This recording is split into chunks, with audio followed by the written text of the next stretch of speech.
Welcome, everybody, to the True Big Blue podcast. I messed up. It's supposed to be the Giants Cave, but I put True Big Blue, so the Giants Cave will move to Wednesday this week. Thank you for everybody that's tuned in already. What's going on, Coach? What's going on, Team Age? Thank you, everybody that's tuned in. We're gonna be talking about some Giants football tonight. A couple of Yep. subjects tonight.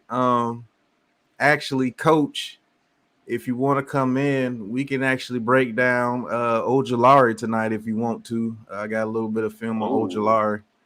Um, it's just an exciting time for me for Giants football.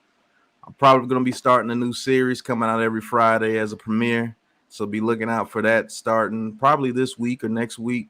I think it's going to be exciting. I'm going to just break it out on Friday and let you guys see exactly what it is. There's going to be a premiere video every Friday. You guys can tune in. I think it'd be something fun and everybody can discuss while watching the video.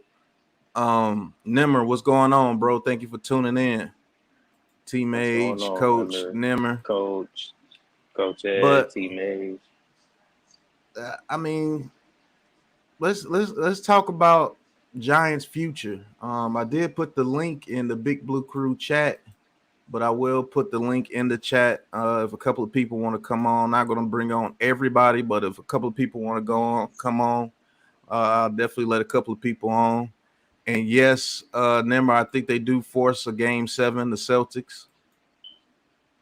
That could Okay, possibly happen. glad you got your new place set and setting up everything, teammates. Prince, what's going on, Prince?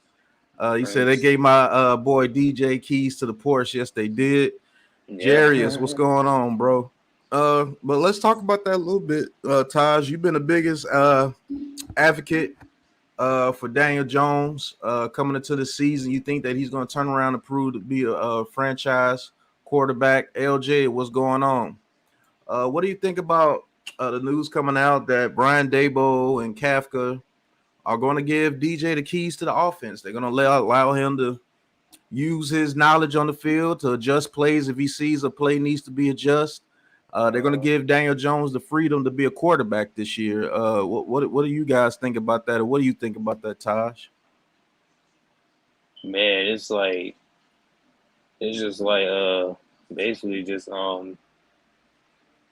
mine like how do I say just like how do I say like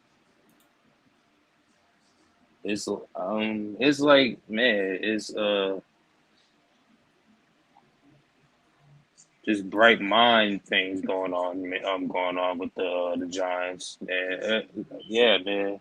Like they're basically just giving Daniel Jones the keys to finally like play and see what he could do, What's up, man. AK? Like what's good, AK? Yeah, but they're finally giving him like a chance, finally giving him the keys to succeed, man.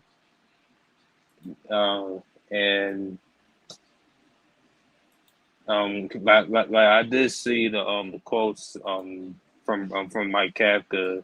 I'm talking about that they was going through the first downs, the second downs, the third downs, and the plays in the red zone and all that.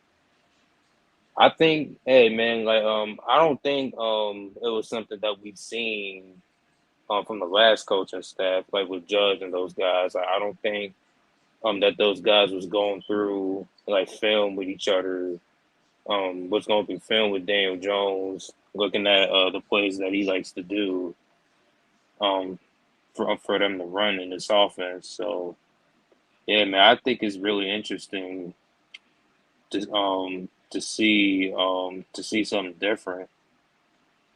Yeah, I think it's gonna be very different. Shout out to LJ. He said that boy high.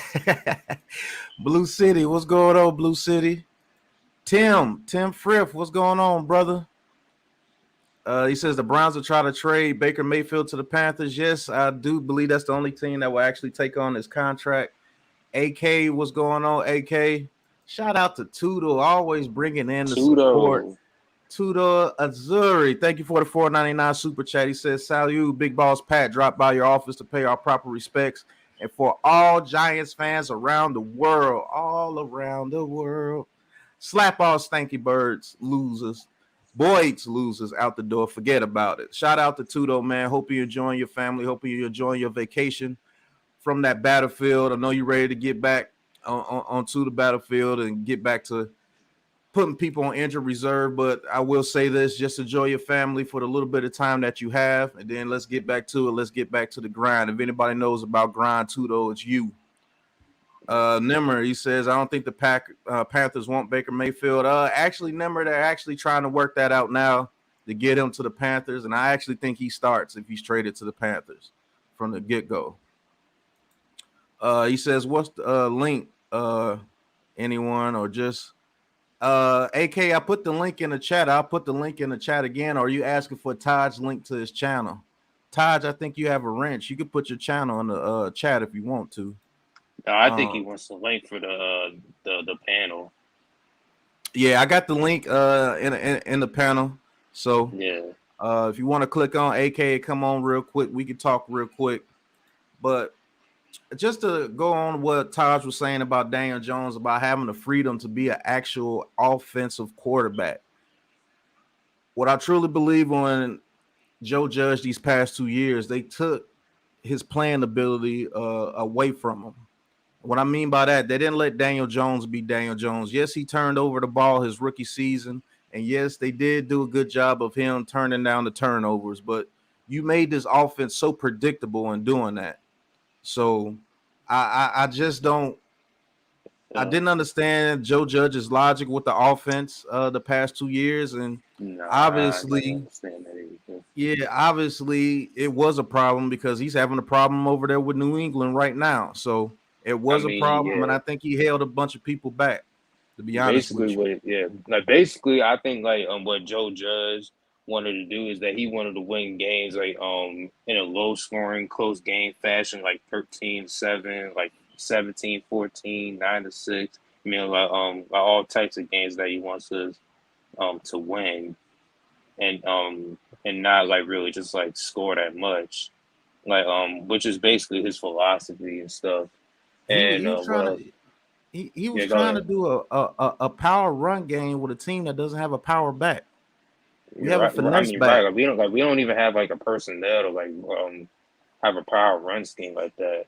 But I was gonna also say Mike Kafka is also going Mike Kafka is talking with Daniel Jones, and he's going through like both those guys actually like going through the turnovers that Daniel Jones had his past few years, like basically his fumbles, his interceptions, and all that.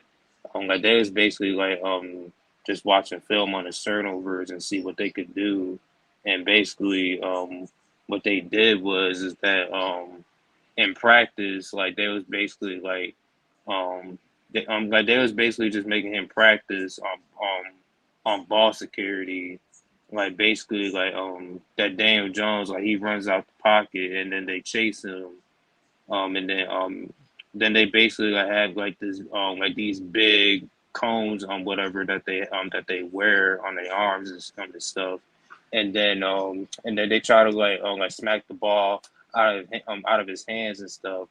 But then what he does is that he tries to practice on his ball security, basically just holding up the ball to his chest tightly. I mean that's something normal that they usually do with ball security. I mean they're working on a lot of things with Daniel Jones. I just can't wait to see him this season, see exactly what he can do. It's just a lot of coaching like around him now. Holy cow. Holy cow. Ah! I'm back! Joe, what's going on, bro? Ah! Hey! Alright! Woo! Oh! Damn, it feels good to be alive, to be smelling the air. I'm only at 0.5%, but I'm gonna get better. Let's go. You better jump on your fanny pack, boy. Yo, man, it's good to see you, brother. Hey, I still got my ponytail. my thinking is coming along a lot better than what it used to be. I'm here. Oh. Man, it's good to see you though, bro. How you Yeah, doing, man? I'm doing good. How are you doing? I'm doing good, man. Been holding it down till you ready to come back, man. Yeah. He gave us a scare, but he's here. He's been working hard to get back, and I'm extremely proud of him, man. And I've been praying for you, like seriously praying for you, bro. And it's just good to see you in good spirits, man. I hope everything is okay. And man, Hey! it's good to see you, bro. Well, cheer up because I ain't going nowhere. I can't move this arm too well. Jesus Christ! Ah! See, my wife got my head down. Ah! I mean, hello. There's a side don't work too good, but don't they only need one side, hook buttons and stuff. Man, that's crazy, man. I did not expect to see you tonight. Oh, I didn't Josh. expect to see you for a little bit. It won't come to me too, but when I come up to Surprise, the man. worst part, it's all right, but the good part is still fucked up. That's what I'm worried about. Tudo. He says my teammates want you to call Super League Rugby and Six Nations plays where only the elite players and Spartans show up on the battlefield. I have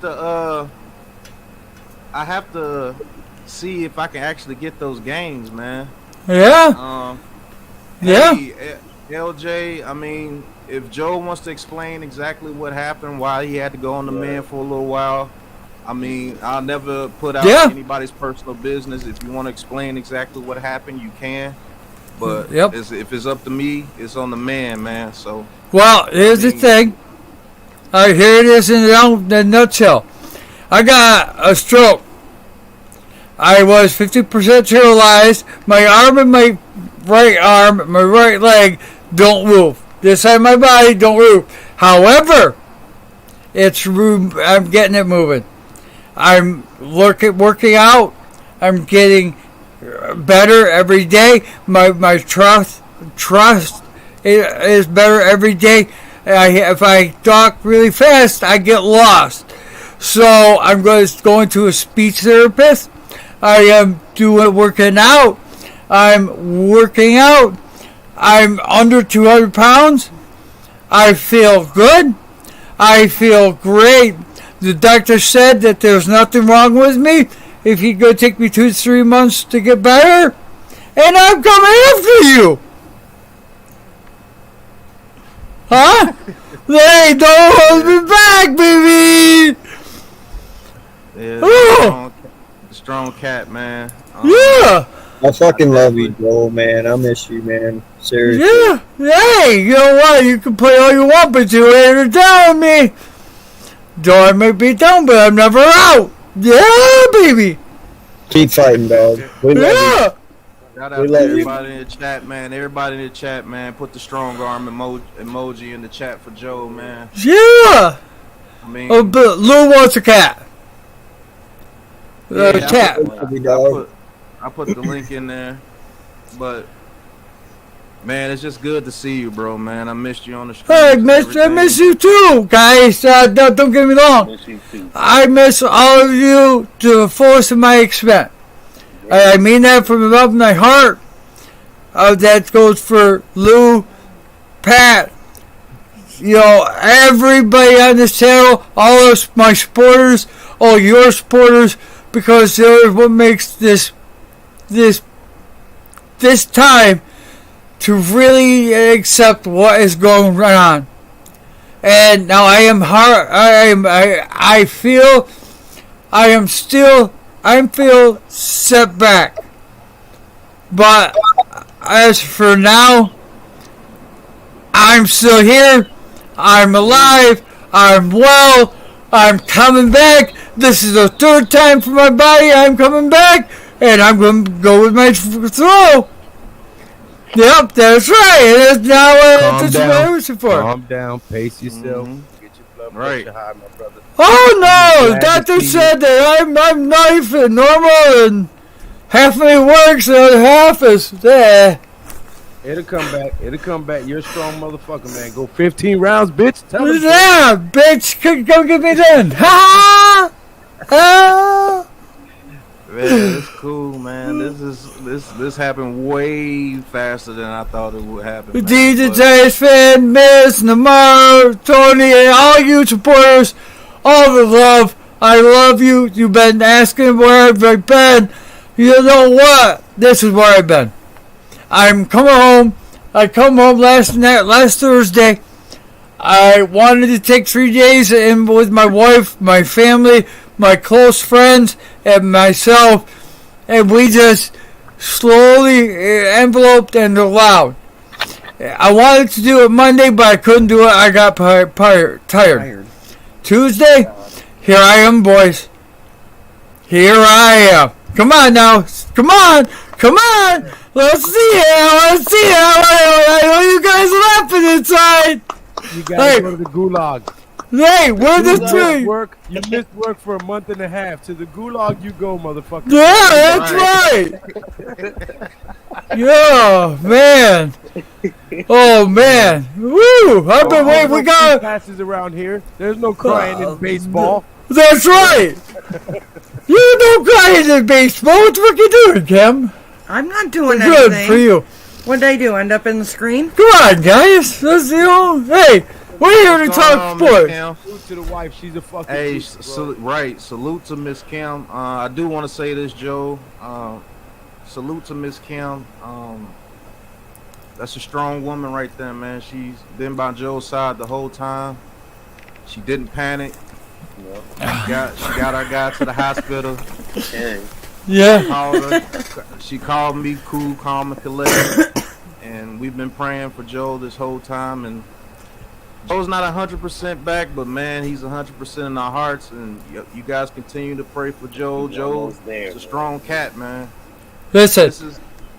Now it comes down to this time to get healthy.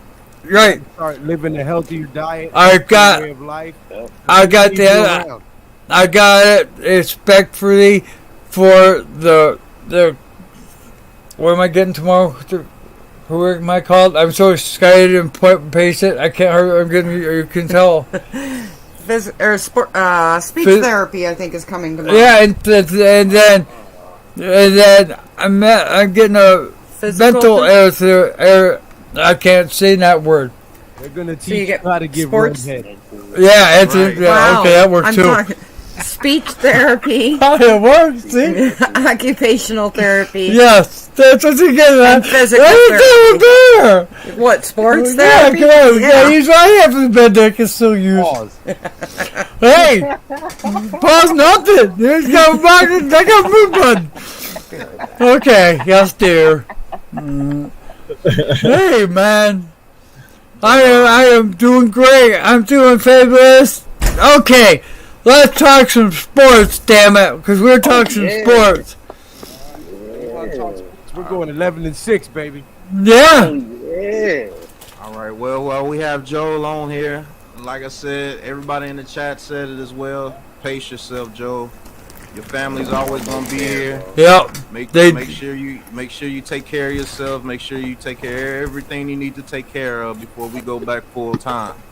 I'm not trying to hold you back anything. I just love you, bro. And I need you 100% before anything. You come before any of this shit. Everybody who's watching, make sure you go subscribe to Classified right. Joel right now. I don't give a damn if he ain't made a video in a month. Y'all better go damn subscribe. Right. I haven't been out in a month. Woo! I better get on the wheel again. You came home exactly 1 month. I'm at 50% right now. That's exactly what it says. I'm 50%. You gotta see guys go 55, 60, 65, 70. But you will watch it, you will see it, I will do it. 3 times the charm, baby. Woo! There's no videos of you rubbing your one-eyed trouser snake, okay? Right. Yeah. Oh man, thank God your wife. She is. Oh, you got no idea. She is beautiful. I saw that. You know what? Hey, that woman's a trooper, bro. She didn't even wait for the Right. ambulance. She loaded his ass in the car and drove him there herself. Yeah, she did. She did. Do you see her? Oh, Taking care of business. Tim, thank you for everybody that's tuned in. I've seen a lot of people I ain't seen in a while. Buko was in the chat. Miz, what's going on? Adam, what's going on? Down Dizzy, ain't seen you in a while. Yes. What's going Energy's on? different. James or Ramon? Once Joel is James here, the Ramon. energy's different, bro. Right. Everybody starts popping out the woodwork. Yeah, Right. Yes. We Say. like the Warriors, man. When Steph Clay and Draymond Green are playing together, they win championships, bro. No, 299. 2-0. Cheers, brother. Cheers. Woo.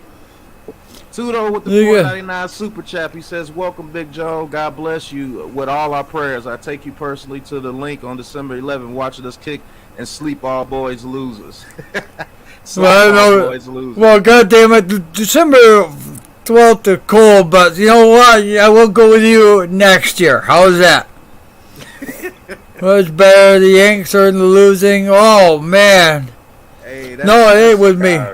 That's one of the truest things, Miz. You said, man. The Giants family ain't the same without Joe, and that's Yes. true. Yes, that's right. Fuck, man, let everybody on. I don't care. I'm dropping But- shit. Sorry, my studio ain't 100%. I just moved in. I'm dropping cameras. Ooh, no, that's just I'm healthy, wealthy, and wise. And oh, by the way, I gotta have a cigarette. I don't care. No. I shouldn't even been smoking. You don't need to be Oh, smoking. dude, that shit already.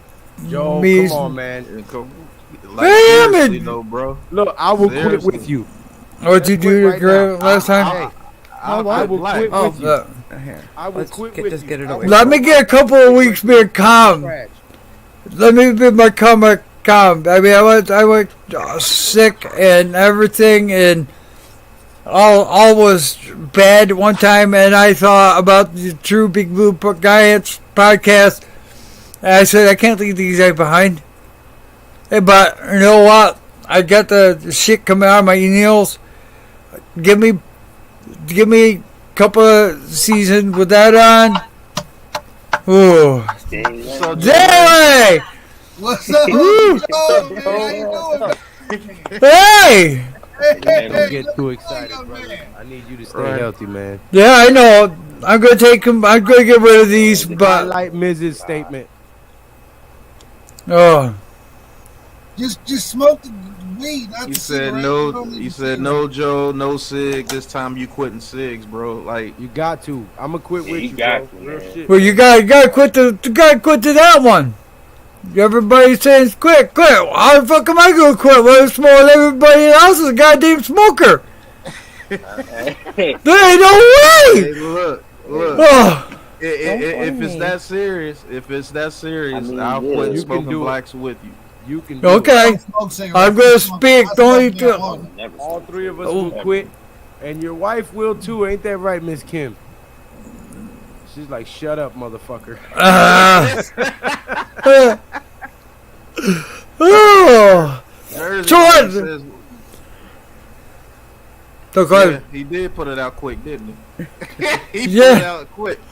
Yeah, I I. stop. He put it out. I I- don't want to see nobody take themselves out, man. You still got a lot of life left in you. I can tell from the time where I've seen you on people's streams to the time where you started your own channel to this time when we started the Big Blue Crew. Like, you have Man, you lit made up me and wanna you have start the channel. re-energized. You know what I'm saying? Like, you're Yep. in the second half Yeah, trying to yeah, win the yeah. game. So cigarettes is hindering you from running them extra 15 yards and getting that touchdown, brother. Yeah, It's in the Stop you trash, from bro. getting that 15 round, bitch. yeah. You able to go 12. Throw them shits in the trash, bro. You got a grandbaby. You got a little granddaughter who loves Yeah. her pawpaw. And- I'm only gonna Right, take you another stick week or around. two, and I'm gonna quit. Everybody's gonna quit. But I gotta have these for a couple weeks. Then I'm gonna quit in a couple of weeks. I didn't say a couple months either. And a you're couple up there of where weeks. the edibles are. You need to Really? be We eating are? edibles and taking your ass to sleep. Yeah, ooh, yeah, I said too. Oh boy, it's hard. All right, I missed the goddamn Giants. What the hell's been going on? We've been killing it at Oh, OTAs. man. killing it. Elijah! Kayvon Man, Thibodeau smacking Daniel people left and Jones. right like he's a pimp Yeah, named Kayvon Slipback, Thibodeau. and it's just been going down. We about to Hey go Lou, 11 and hold 6. it down for 1 second, Lou. Hell no. It's your show Pat just now. put I himself even- in the gulag. Right. All right. I didn't even wait for your answer. You know I'm gonna hold it down anyway. But nah, we've been killing it at OTAs, man. Brian Dable has revitalized this team. They've come up with an offensive scheme that looks like what I said last year, that they needed to use Saquon Barkley more in the Alvin Kamara type role. More passes coming out of the backfield. They've re-established the offensive line. The Hog Mollies are dead. The Road Graders, a.k.a. Are Dirt alive. Bags, are alive.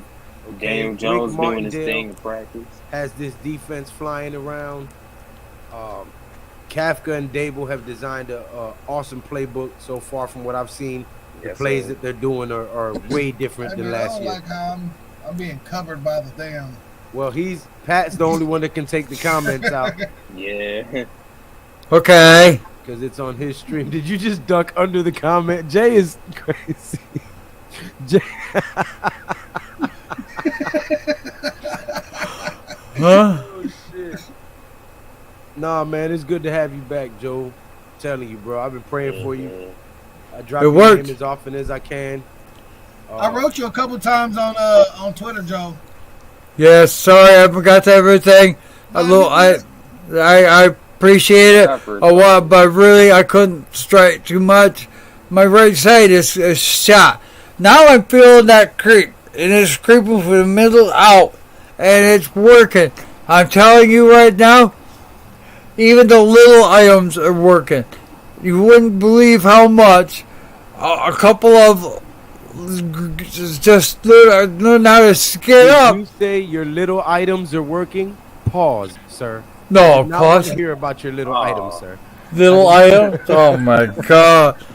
He's Are they giving being again. mean to you? Yeah, she's picking me fucking It's just faggot. me. It's just Talk me. about a little pet. Yeah. I haven't talked shit to him in a month. I had to give him one. Oh yeah, figures had to give me a riff shit all the time. I can't get a serious word edgewise. Yeah, okay. Yeah. Listen, I forgot what I was gonna got. Keep going. Oh yeah. But if that's good, then let's get this party started. I'm breaking down I'm bringing my friend Mary. I'm getting her ready right now. Oh, Oh. bitch. Ooh. You're ripping Mary, huh? Oh. Yeah. Yeah. Ooh. I'm touching on her Ripping right now Mary. with my finger. Ooh. God Man, damn. you're already one step behind, brother. Don't, Oh. don't torture Joe like that, man. No, don't need- push me like that. We all need to send you some edibles. Yo. You don't need to be Man, smoking Smoke a nothing. cigarette, bro. Smoke. You know what I'm saying? Nah, he don't need to be What'd she smoking say? nothing, bro. Right No, now, I don't know. I don't especially even know. because I don't know what it You can't it hear him? shrinks your veins. It messes up the blood Oh, flow he and the needs oxygen being carried through your body. And given that he's just went through what he went through, he needs his wouldn't be good. circulation carrying oxygen everywhere at That's why you're 100%. saying edibles. That's why you're Yeah. saying edibles. Yo. Yeah, guess who's back? Back again. Telephone. Man, hey, he came back like the Undertaker, boy. I'm telling you. Yo. it's- On Ah, their ass. It was a huge surprise, huh? the league is on fire. The Yankees are 48-16. Oh my God. Yes, sir. These two be holding the Cecil P. Neal gets hold of it. Over. The injuries. Yeah. I love how Dable is treating it and not risking more injuries. Yeah. Yeah. Injuries have been killing us for the longest. Oh, So Yep. we need to go in there. Joe Judge had us running laps and fucking doing all Right. this crazy shit. Yep. Lou, you Yeah, a real he was motherfucker, bro. You overconditioning. put that cigarette out quick. Yeah, I'm trying, bro. That's Yeah, my Judge fam was right there. You know overconditioning what I'm his saying? plays, like, Can't too always be much. about yourself. Yeah. Big Get Boss ready, Pat, woman. Please let Coach Ed join the panel, please. Ready for what? Huh? Street Big Boss Pat. Let's please get Edge to join. Yeah, definitely. Oh my goodness. Happy Joe back. Take it easy. Build up slow and strong, brother. No, man, the storm said I was lied to. I could come back with full energy, and that's what I'm doing, damn it. Yeah, if they don't like it, tough cookies. Well, hey guys, I'll let you all talk your shit about your team, man. I just wanted to hop on and say what's good with my boy Joel. Yeah. I did not. I did not message you. I knew something was going on. I did not know what, and I didn't frankly ask because I felt like it was none of my business. You know, you're my boy, and I love you. Peace, brother.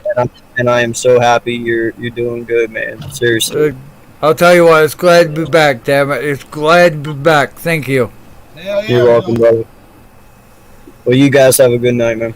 All right. I wish you could stick around longer. Hey, Joe, you're going to meet my brother soon. Yeah? No, Oh, I'm, yeah. I'm in the screen Yeah. now. I'm in there. Yeah. My brother's home. We I ain't just started underneath his you new guys now. home. No. Don't want to see nobody give another brother a hand job, so nope, we'll pass on that. Don't pass on that one. I'm already done.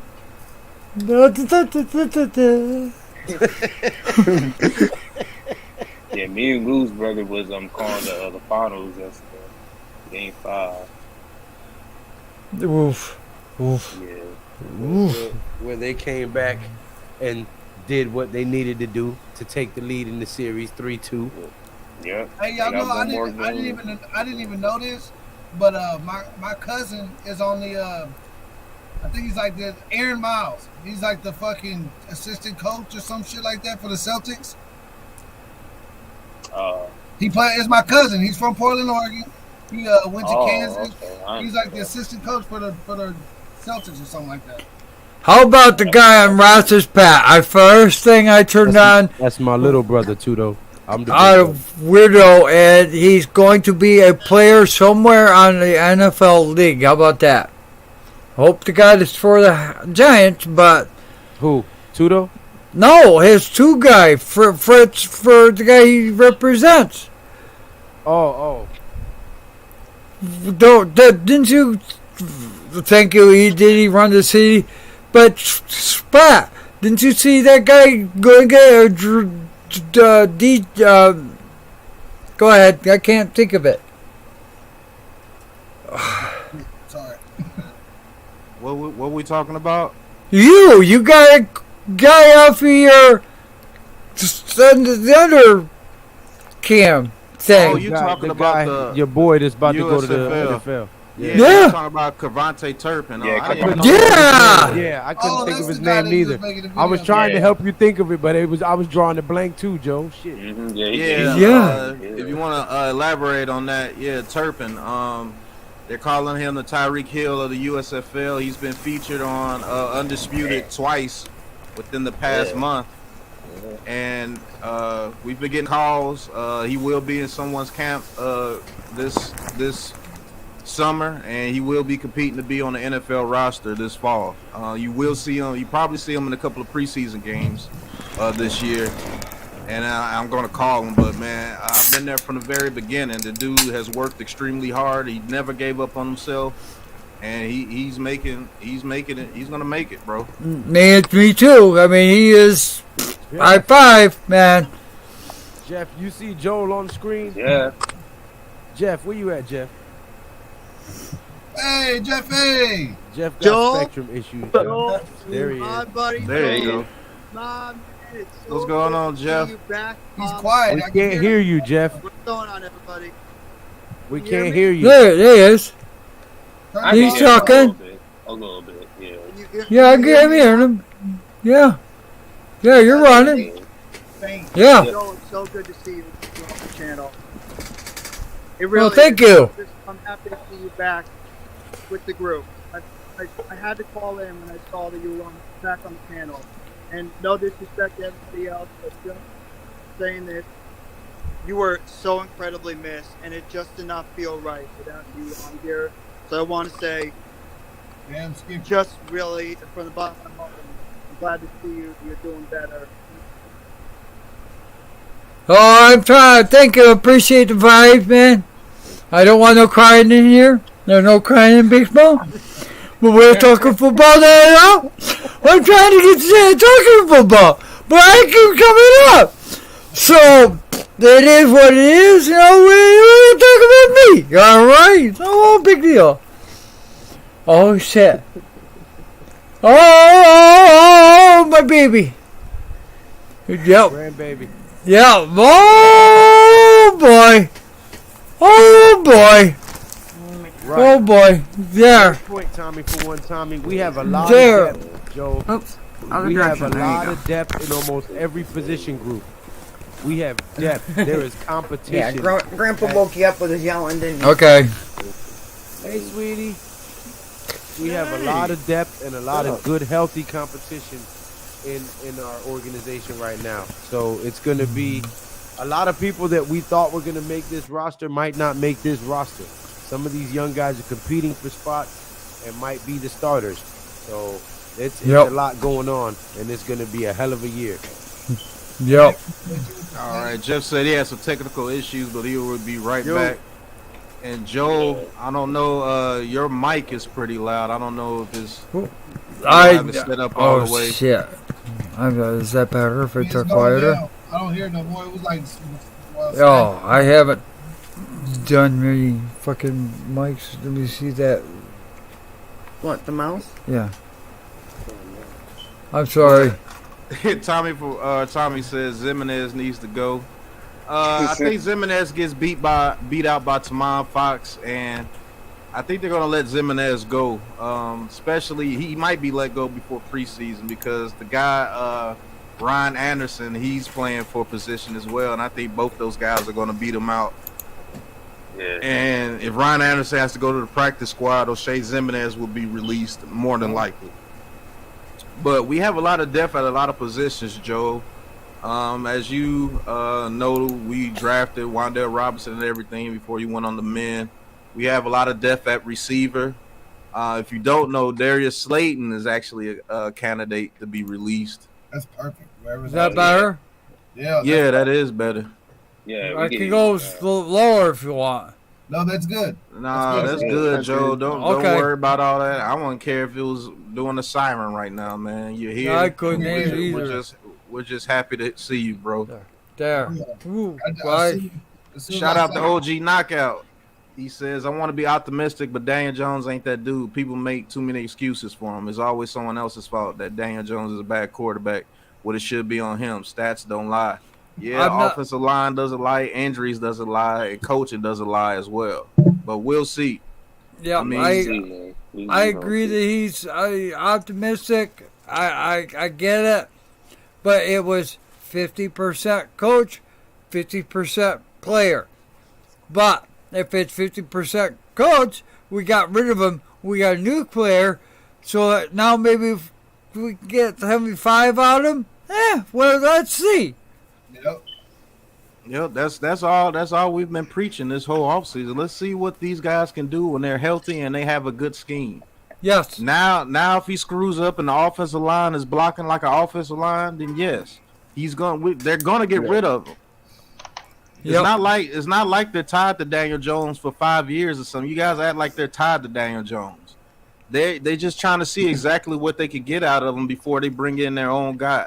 And if he turns out to be good, that's over half the battle. If we have our quarterback, that's over half the battle. Now they can draft even more people next year for the team. They don't have to worry about giving up draft picks to try to get a quarterback or something like that. So you should want Daniel Jones to succeed.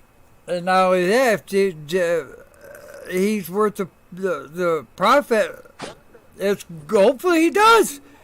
We get to keep the guy, and we get to save that pick for somebody who is better on the defense or the offense.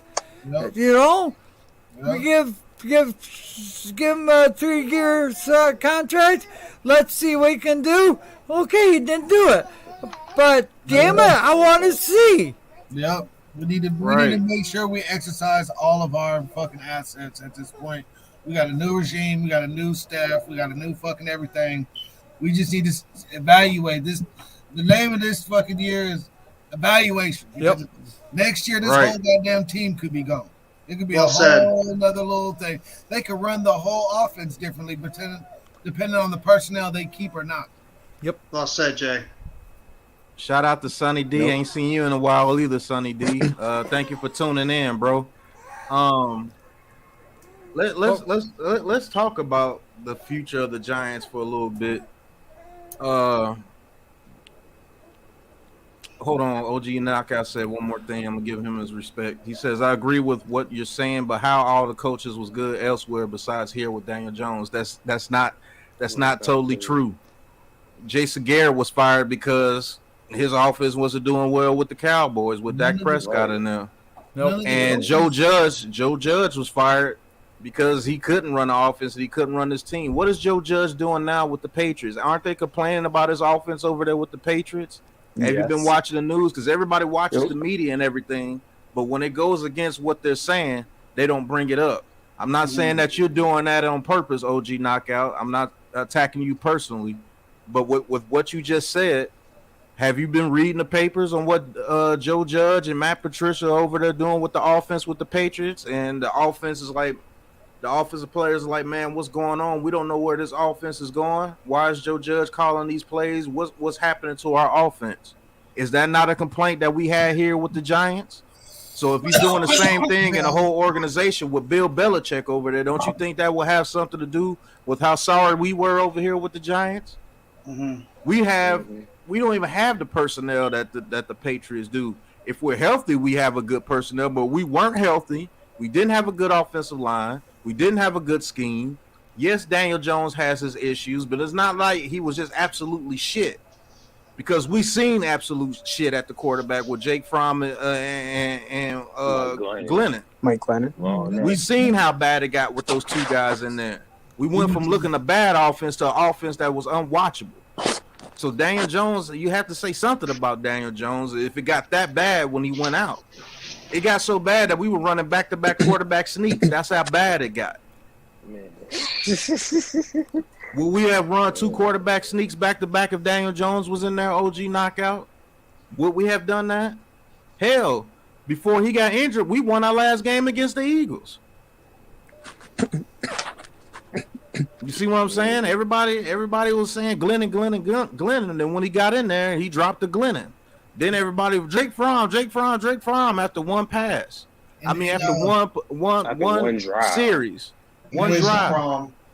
Daniel Jones commanded the Commanders all last year.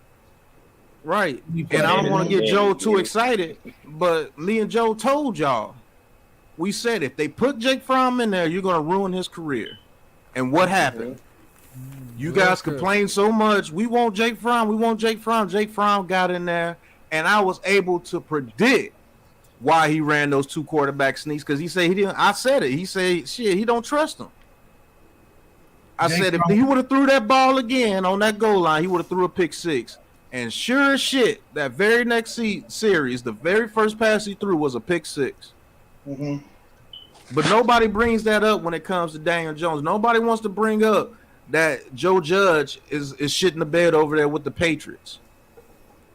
Nobody brings that up with Daniel Jones, but you want to bring up, stats don't lie. Well, when we tell you that the offensive line was one of the worst offensive lines we've seen in history, nobody says stats don't lie then.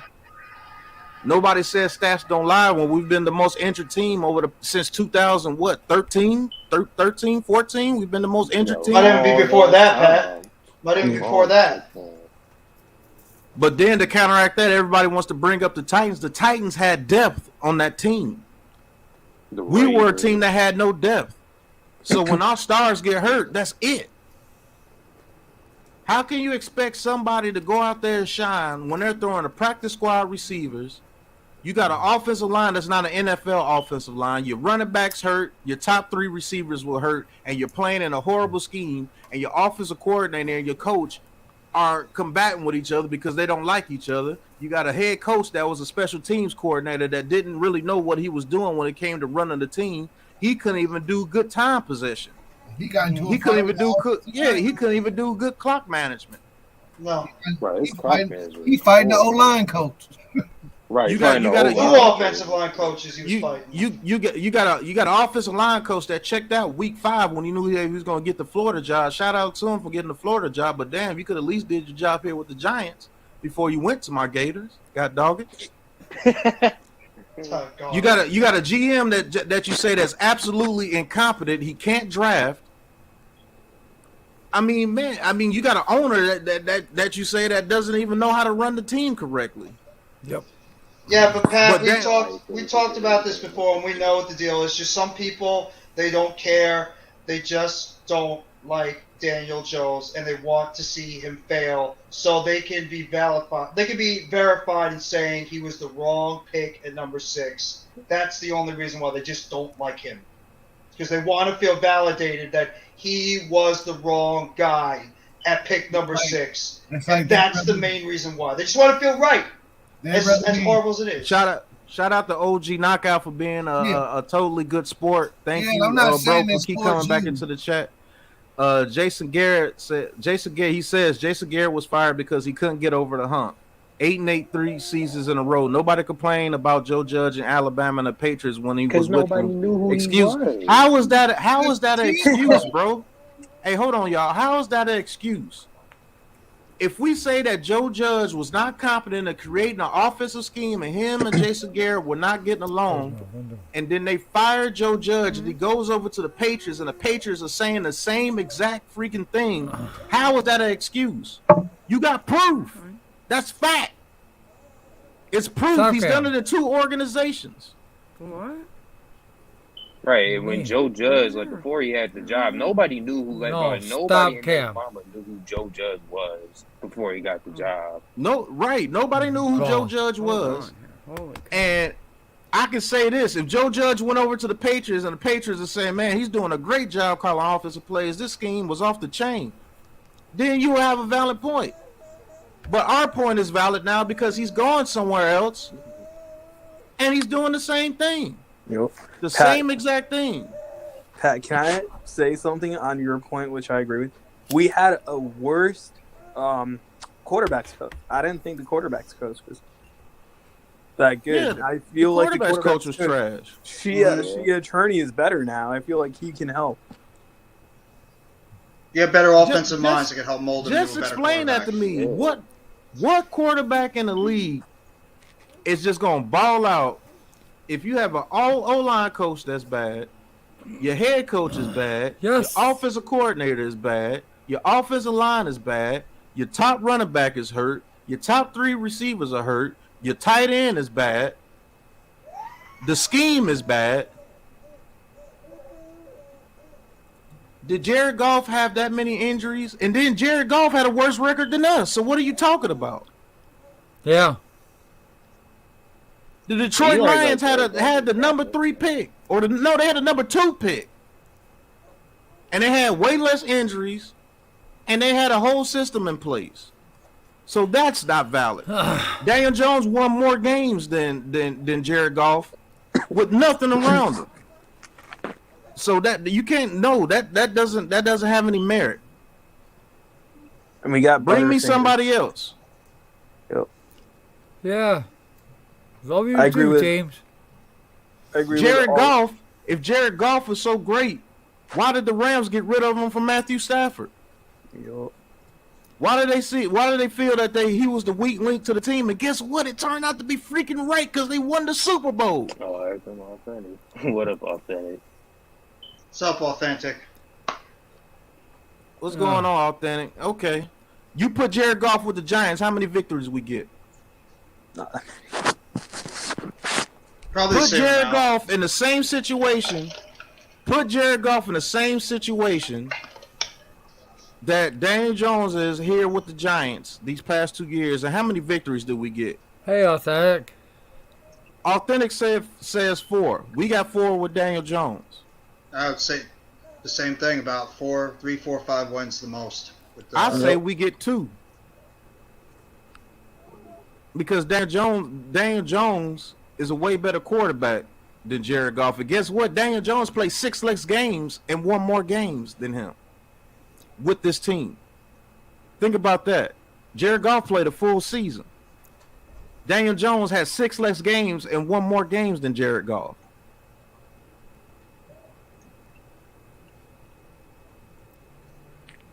Does anybody have a comment about that?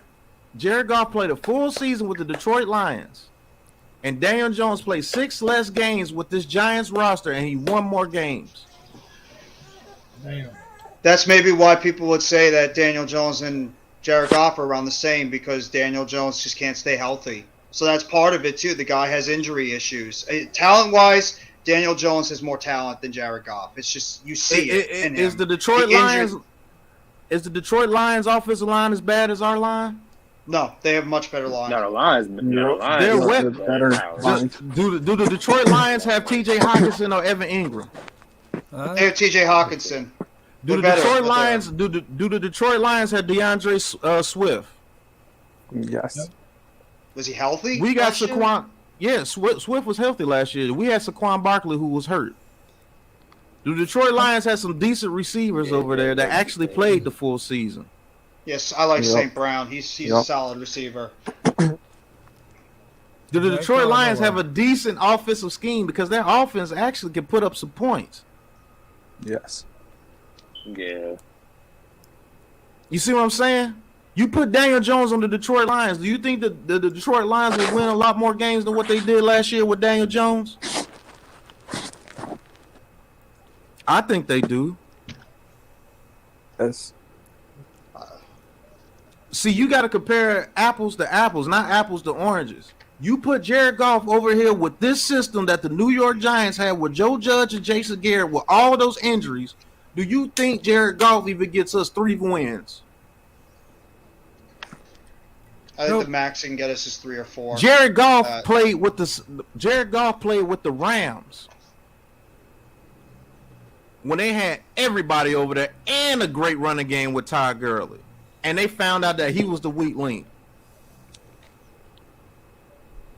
Can't believe they gave him that big ass contract though. That was crazy. You see what I'm saying? Jared Goff has had a way better situation than Daniel Jones could ever dream of.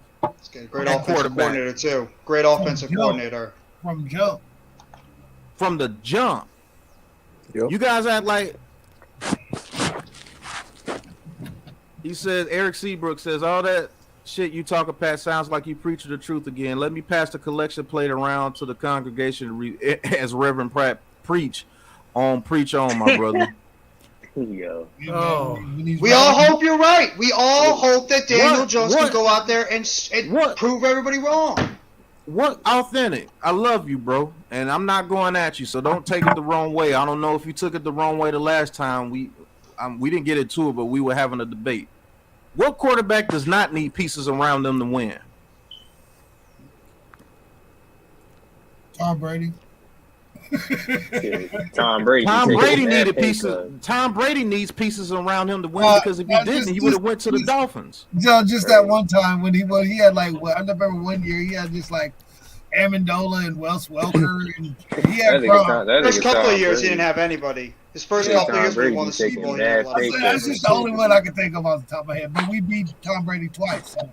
He be taking mad. Okay, you say the key word is legit. So okay, let's get into it. Tom Brady with the Patriots. Before he had Randy Moss, he had Troy Brown that was pretty good. He had Deion Branch that was pretty good. And he always had tight ends. And that scheme. Everything has to work in football for things to work, man. You have great quarterbacks like Deshaun Watson. Yes, he put up stats, but he didn't win. You want to know why? Because everything wasn't put together.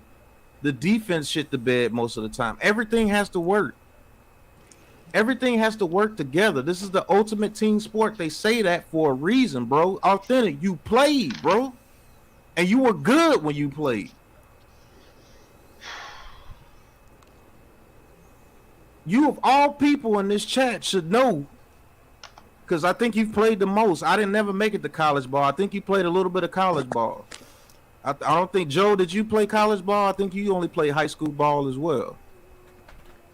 So somewhere in there. You know that when it comes to the NFL and football, you need a team around you. If it was like that, if it was like, okay, I could go anywhere just as long as I have some decent pieces around me, I'll win. No.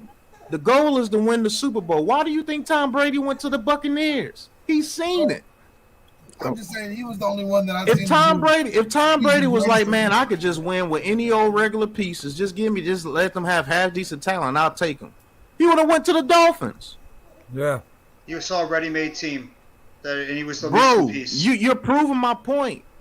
He had a system around him, and he had Gronk, and he had Hernandez, and he had Julian Edelman.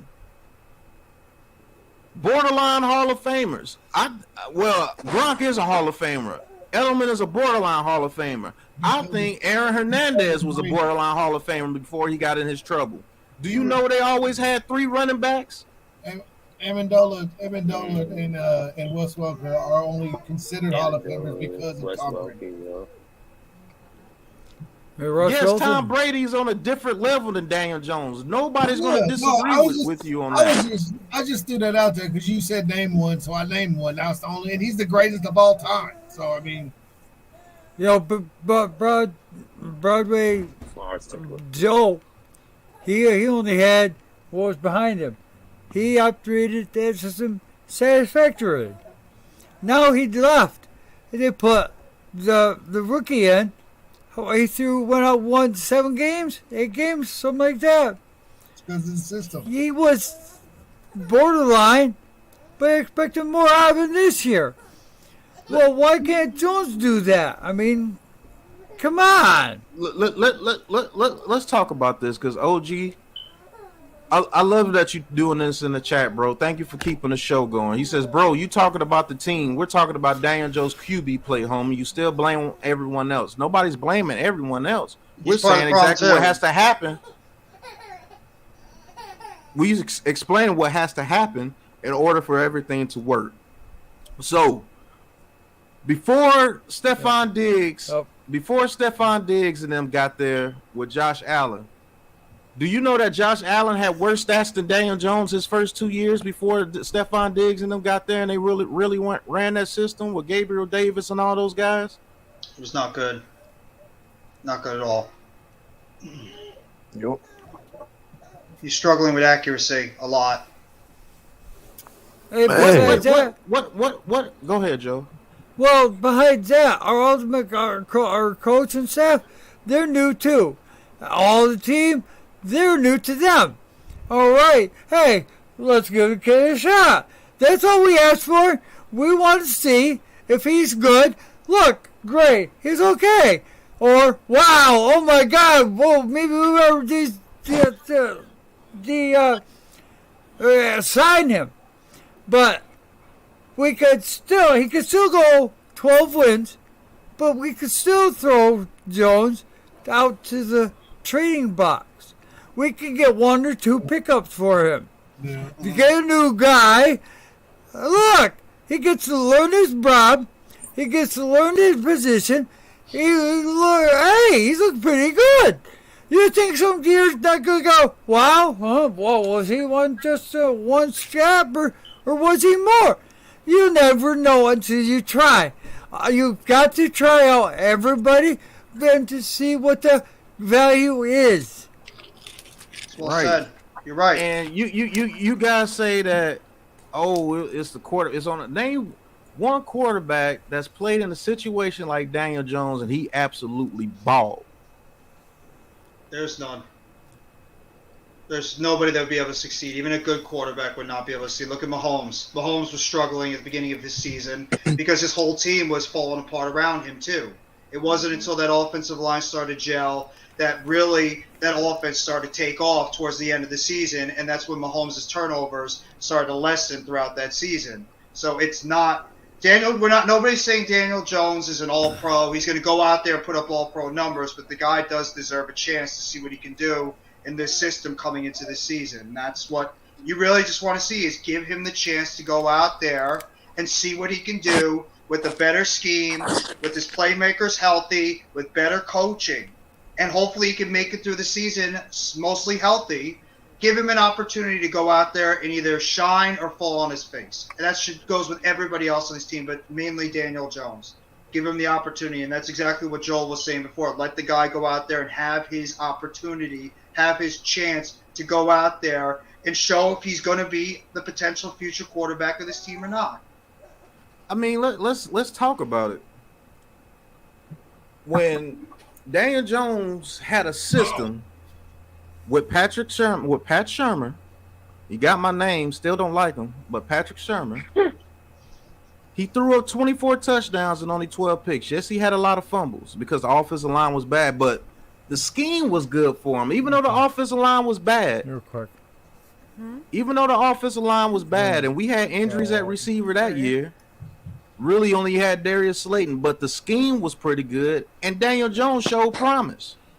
Nobody was talking about Daniel Jones being trash after his rookie season. I don't care what anybody was saying. And then OG Knockout, he says, so y'all telling me y'all happy with what y'all seen in Daniel Jones so far? Bro, if he was playing for the Washington team, y'all would be saying he sucked with the stats he got. I'm saying this, and I look at situations.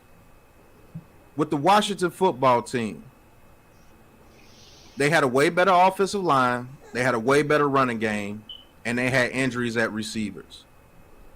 Do I think what's the kid's name that played well in the playoffs against the Buccaneers, but they lost?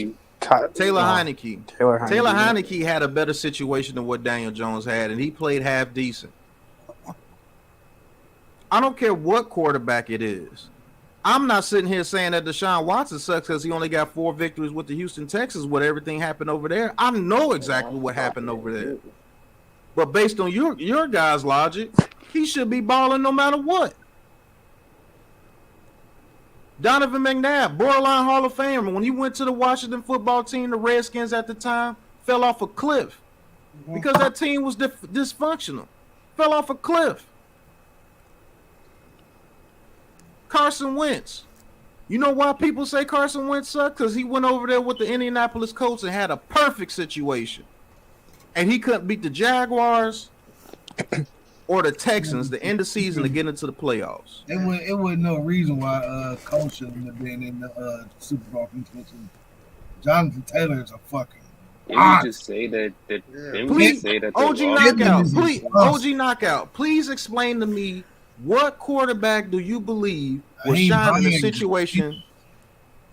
a situation like Daniel Jones' situation? Please explain that to me. How do you know Donovan was washed? Donovan was still playing half decent with the Philadelphia Eagles. It's just Michael Vick came back and he was shining. What about this? Brad Johnson was considered an absolute horrible quarterback. But when that Buccaneers team got a system with John Gruden and that defense was balling, didn't they win the Super Bowl? And the great defense team around was him too.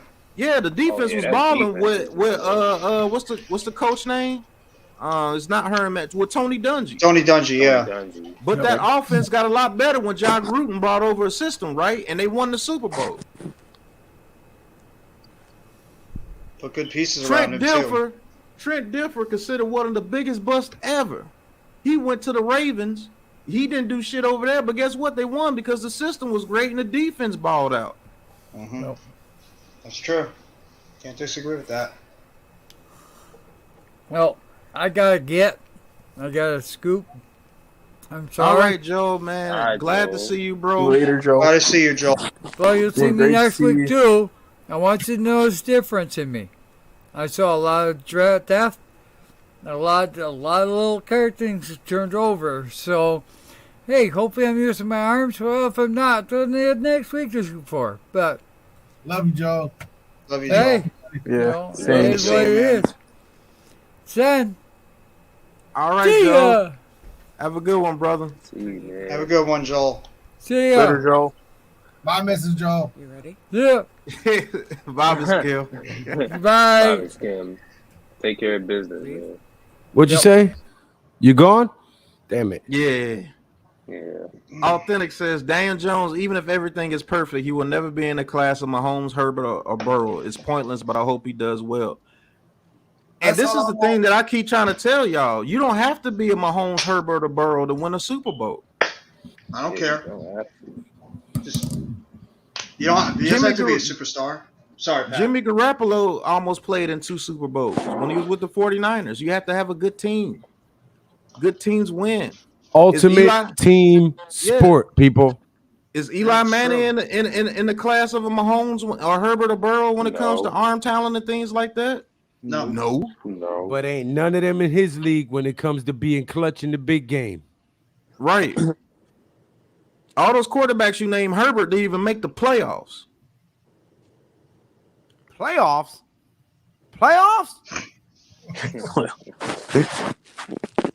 I don't care about OG Knockout. He says Deshaun Watson only won 4 games, but look at his stats and QB play. It was him. It was the team. They got rid of his best wide receiver, homie, and he still balled out that year.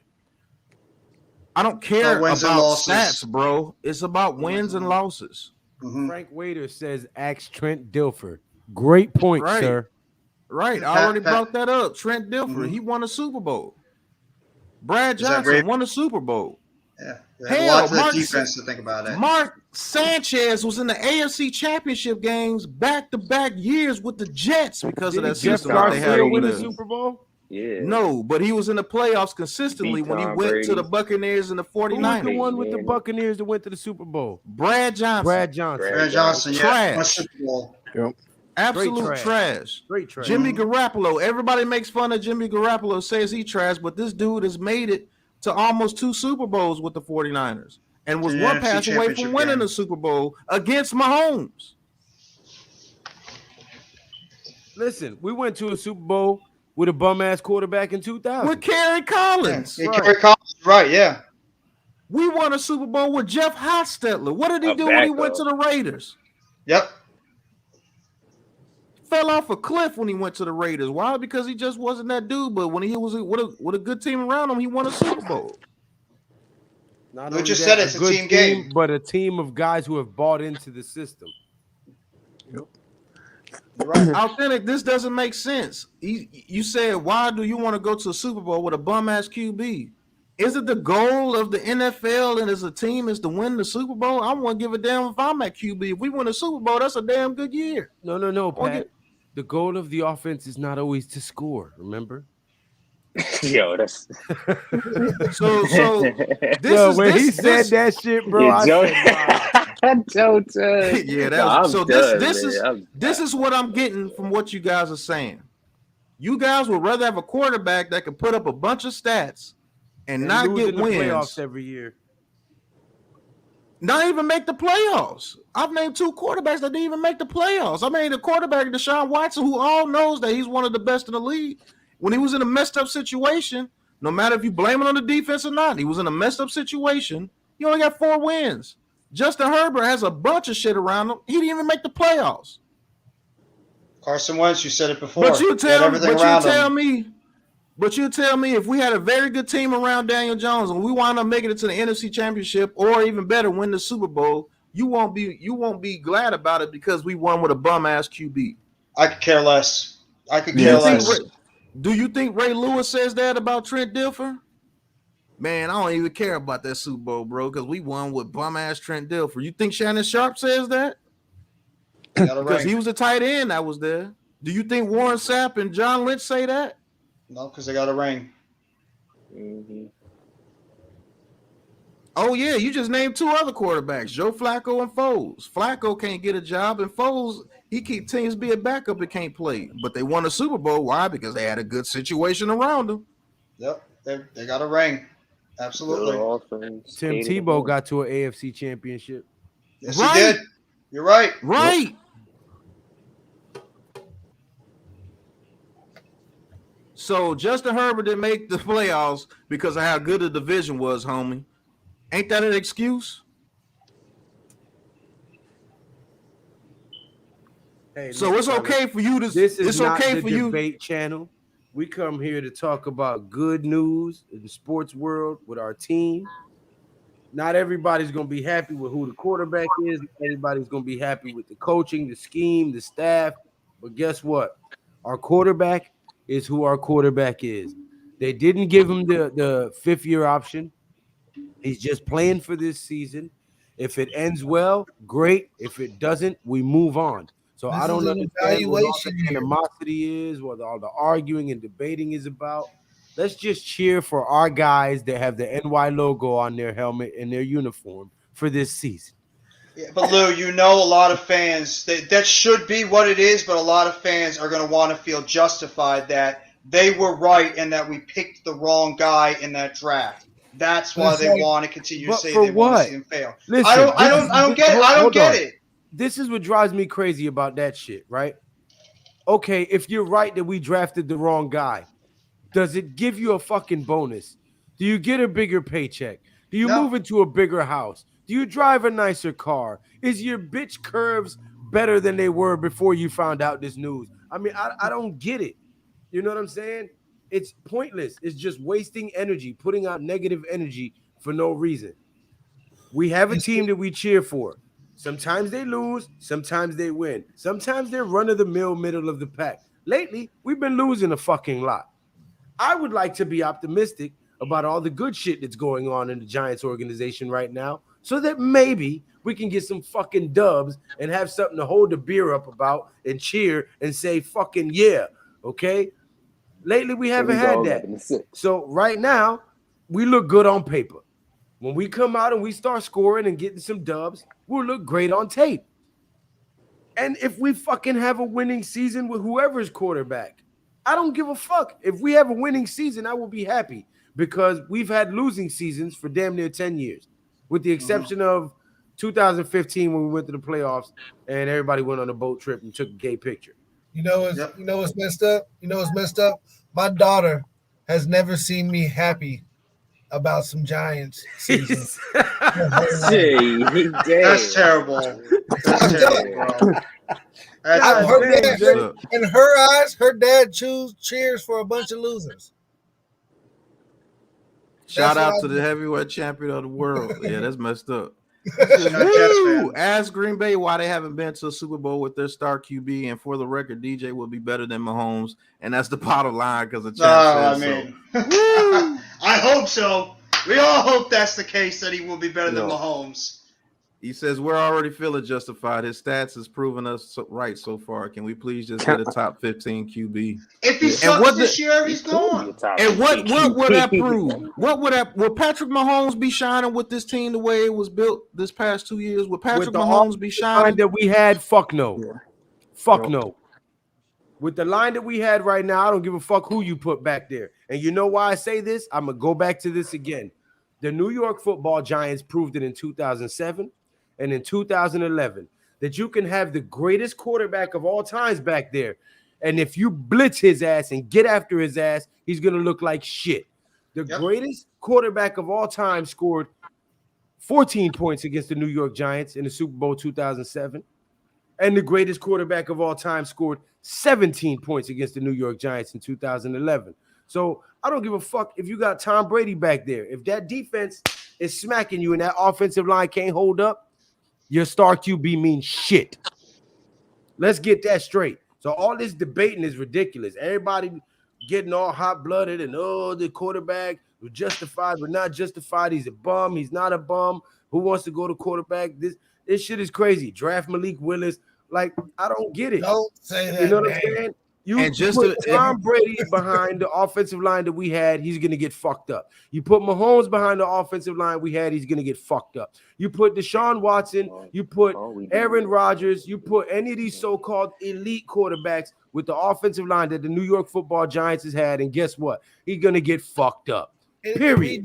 We don't have that line anymore. We don't have that line anymore. We have a new line, a better line.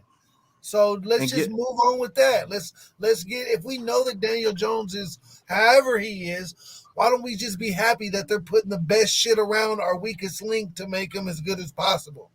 That's just, you said it right there. Go ahead, Pat. Guess what? Authentic to that point, he wasn't sacked that much because they was trying to strip the ball out his ass because they knew that he had a fumble problem. He had a ball protection problem. So when they got close to him, they didn't even try to sack him. They tried to get the ball. Hold on. And guess what?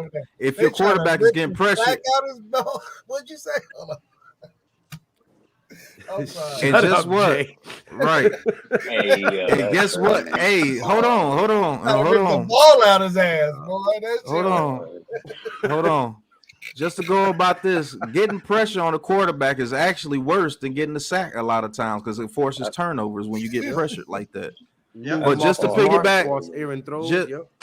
just to piggyback on what Lou was talking about, just to go to his point, the second best quarterback since sliced bread was made, Mr. Patrick Mahomes, who y'all talking about. Ooh, he'll never be Mahomes and everything.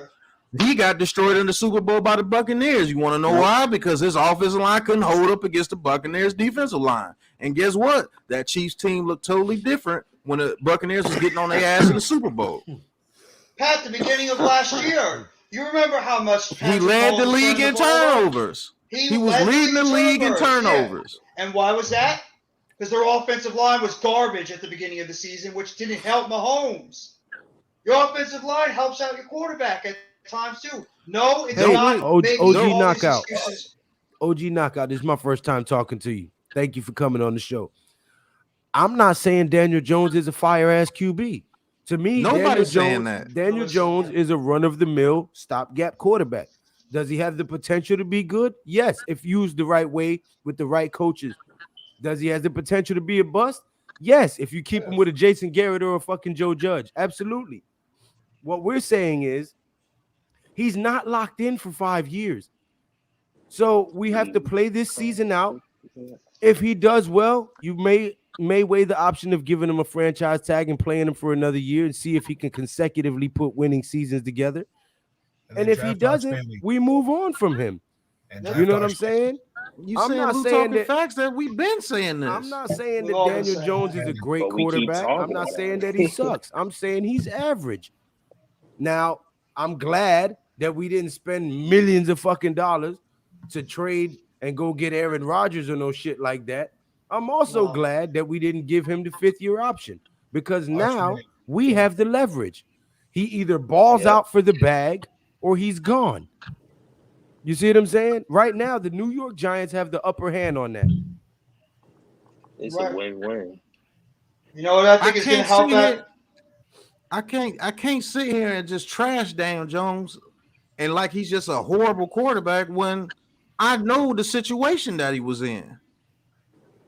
I haven't seen a situation where he's come in and he's had something good around him and he just didn't produce. I can't sit here and just say that.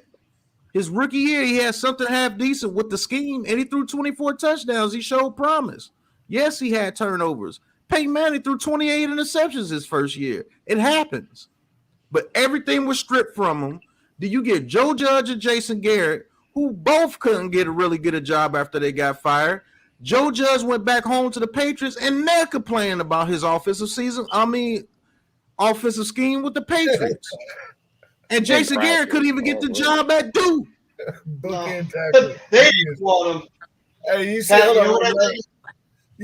you see the book in tell you said, here's the truth, and has always been the truth, and will always be the truth. And it's like, God damn, so help you God, huh? He says the O-line can't be below average at both run and pass blocking and win. Ours was way below average. Exactly. That's what I don't get. You guys are talking about Daniel Jones like he had something around him and he just sucked. If he did that, I would definitely say that. Kirk Cousins, I say it all the time. At the end of the day, sorry, Pat. Authentic and OG Knockout. Y'all have to agree with me that Daniel Jones was way fucking better than Mike Glennon. Come on now. And way better than Jake Fromm. So the guys that we can put in that category is definitely Mike Glennon and Jake Fromm.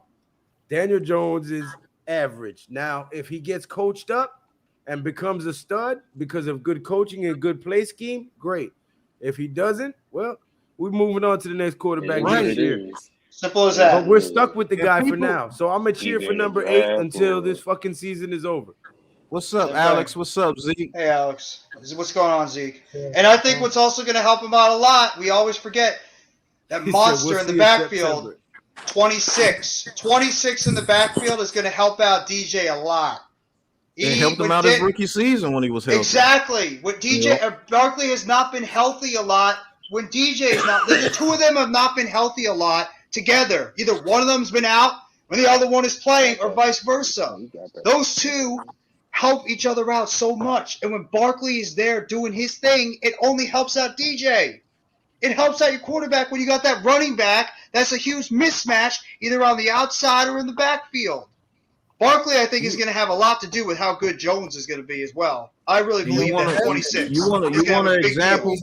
You want an example of what he's talking about? I know both you guys would probably say you love Kyler Murray. What happened to the Cardinals when Kyler Murray lost D-Hop? What have you done for me lately? They sucked. He had nothing. You know what that'll do? They start off like 11-0? And then they lost like 4 of their last 5 games and got destroyed in the playoffs when D-Hop went out. What have you done for They me do that lately? every year too. They always start off high and then it's. But if I say that Kyler Murray didn't ball out because D-Hop wasn't in the game, you would be like, exactly. But if I tell you that Daniel Jones needs his weapons, DJ sucks. That's a little bit hypocritical to me, bro. You tell me, Deshaun Watson only got 4 wins because the defense shit the bed the whole game. At the end of the day, until I see a quarterback worse than Mike Glennon, I'm cheering for Daniel Jones, man. NYG was good. There he is. Well, you don't see anything with Daniel Jones has shown you nothing during his career. That's what you guys are saying. Right time he comes. Daniel Jones has had no good moments in his career. Hey, B, thank you for stopping by, bro. He says Daniel Jones can be elite. If any other QB was playing in DJ's situation, they would have been out of the league. True. I agree. All the quarterbacks that you named came in pretty good situations. Joe Burrow, I'll give him a little bit of slack. His offensive line didn't play that well, but guess what? All his weapons and his scheme was good. So that can outperform your offensive line if you're able to get the ball out and your damn Jamar Chase is beating people like freaking Jalen Ramsey for off the jump. That dude is a monster. Mm-hmm. And all his weapons and everything was healthy. You just said it right there. That's why do you think Burrow had such a huge season? I know he's probably, in terms of talent, is more talented than Daniel Jones, but what helped out Burrow? Chase, Higgins, Uzama, Boyd, Mixon, they were all on the field almost every single game, almost every single snap, helping out a guy like Burrow because he had those guys to rely on. And I believe it was a coach that said you need guys to go out there to trust. You need to have the guys out there you could trust. When they get open, you know where they're going to be, and you trust that you could throw the ball to them, and they'll make the play. Where Daniel Jones was throwing the ball to backups. He was making the plays to backups. David Seals, Pharaoh Cooper, Dante Pettis, John Ross, Colin Johnson, Devontae Booker, who was solid at times, Kyle Rudolph. Well, these are the names he was throwing to at times. Highlight Tommy for one Tommy at 11:06. He says, listen, we have mismatches all across the board. Robinson, Tony, Barkley, Shepard, Bellinger, Seals, Hall, Allen, Neal, Thomas, Tibbs, Aziz, Dex, Williams, Beavers, Martinez, McFadden, Hinton, Fox, Belton, McKinney, Jackson. 11-6, goddamn. Damn, bro. He got talent. Got talent. We definitely have depth, if anything. And then he says Jamar Chase led the league in drops. Hey, you can lead the league in drops if you got over 1,400 yards and like 13 touchdowns. I won't give a shit. We had a lot of drops too. We had a lot of drops, and these guys only had 400 yards. And Pat, we've actually been one of the teams that's been leading the league in drops almost every single year. I fucks with Eric Seabrook. Pause. Look at his comment. What did he say? Same thing happened to Murray. The same thing happened to Eli when Cheddar Bob shot himself. Shout out to Plaxico Burst. Right. Man. Damn it, man. Right. Like all I'm saying, hey, look, I'm putting this on me. I ain't putting nobody else in my shit. All I'm saying is I want to see the guy with a healthy team and a good offensive line. And if he sucks next year, then he sucks. But you can't just sit here and tell me that, he's showing us what he is. What? The only time he had a little bit of success, it was stripped from him after his rookie year. Stripped from him. And then you give him a guy that goes to the Patriots and they say the same thing about him that they were saying the same thing here at New York. Shout out to Shannon Watson. Thank you for stopping by. Says, what up, brother? Great content.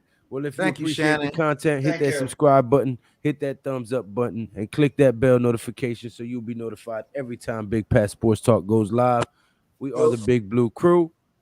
Shout out to my boy Joe who just went off air, but sub up to Classified 3F with Joe, G Nation Inside Sports, Big Pat Sports Talk, Jeff, G Way with J Lay, Super Taj World, the hardest working man on Twitter, aka the Taj Manian Devil in the building. Sub up to the whole Big Blue Crew, man. Thank you for stopping Yep. by. Back to you, Pat. And look, another example. Jeffrey Bush. Everybody was saying Matthew Stafford was a run of the mill type quarterback, extremely talented, but he'll never win anything. The very first year he got put on a talented roster, he won the Super Bowl.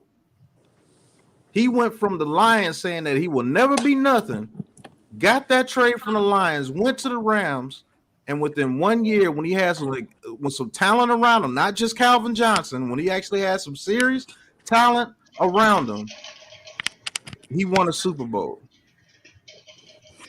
Well, I say nothing for nothing, leave nothing. And dude, OG, you say excuses, but when you say that Deshaun Watson didn't win with the Houston Texans, read the rest of that sentence. he says excuses. Blame the owners for all the bad choices they made. They let it all happen. Daniel Jones is going to break your heart, Pat. I'm done with DJ. The proof is in the pudding. How is he going to break my heart when I'm telling you that if he sucks, we get rid of him? Yeah, we're not in love with DJ. Listen, right. I'm not a guy who was screaming happy when we drafted Daniel Jones at a Duke. I'm not. Okay. There was a few other quarterbacks that I would have taken ahead of him. This overall pick, the New York Giants. There was no other quarterbacks ahead of him in that draft except for Kyler Murray. Who are you going to take, Drew Lock? No, I wouldn't have took Drew Lock. But I was not ecstatic that we got Daniel Jones, to say the least. But he wears the big blue. He wears that NY logo, and he's the captain of our offense when he's on the field. So, with that being said, I'm not the type of guy to go out there and be like, boo, at my own damn team. You know what I'm saying? So, I hope he does great. Let me shout out to Alex, man. He says, make no mistake, he's not comparing Stafford to Jones. Thank you. Authentic says, Matthew Stafford, I thought we weren't comparing oranges to apples. Big Blue in the Bronx, thank you. He says he's comparing situations. That's exactly what I was doing. Yo. Go ahead, Lou. DJ is not Matthew Stafford by no stretch of the word. That's not what we're saying. He was giving the example that when you took a quarterback that was in a bad situation and put him somewhere else with decent play around him, he excelled. And that's what we're hoping to see from DJ this year. We're not saying that he's going to be that. We're saying we're hoping that now with better play and an actual offensive scheme and an offensive line, we're hoping that we get the same type of Cinderella story out of Daniel Jones that we got from Matt Stafford. We're not saying that he is Matt Stafford. We're just saying that, hey, you know what? It is possible to take a quarterback that everybody deemed as a dud and put him somewhere and he could fucking shine. Right. We've seen it happen at other skill positions. You know, we saw not even a skill position. Eric Flowers was a horrible left tackle, right? We moved him into guard wherever he went. He excelled. He flourished. Okay. Sometimes different coaches can get different things and inspire you in different ways and get the best out of you. So, you know, hopefully this new regime can bring the best out of Daniel Jones. They did it for Dable did it for fucking what's the guy in the Buffalo Bills over there?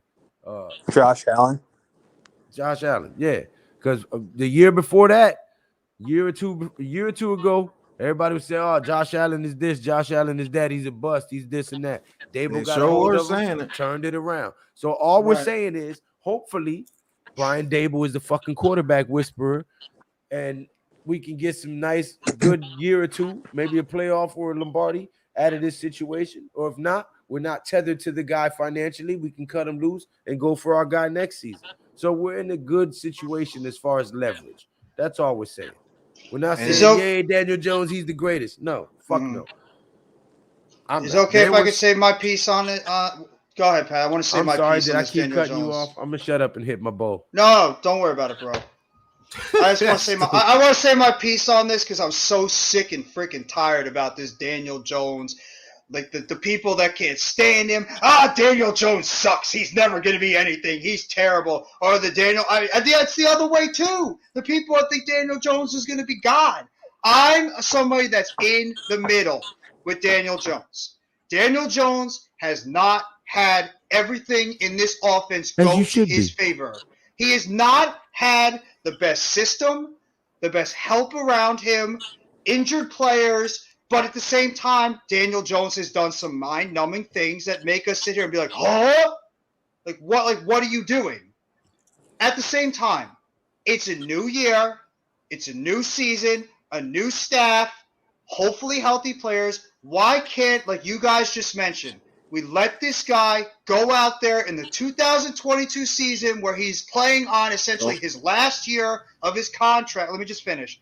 On the last year of his contract, go out there with pieces around him and see what he can do on the field. Nobody's saying he's the long-term guy. Nobody, since we started this debate back at the end of last season when the season was over, nobody's saying that Daniel Jones is the locked-in quarterback for the next 4, 5, however many years.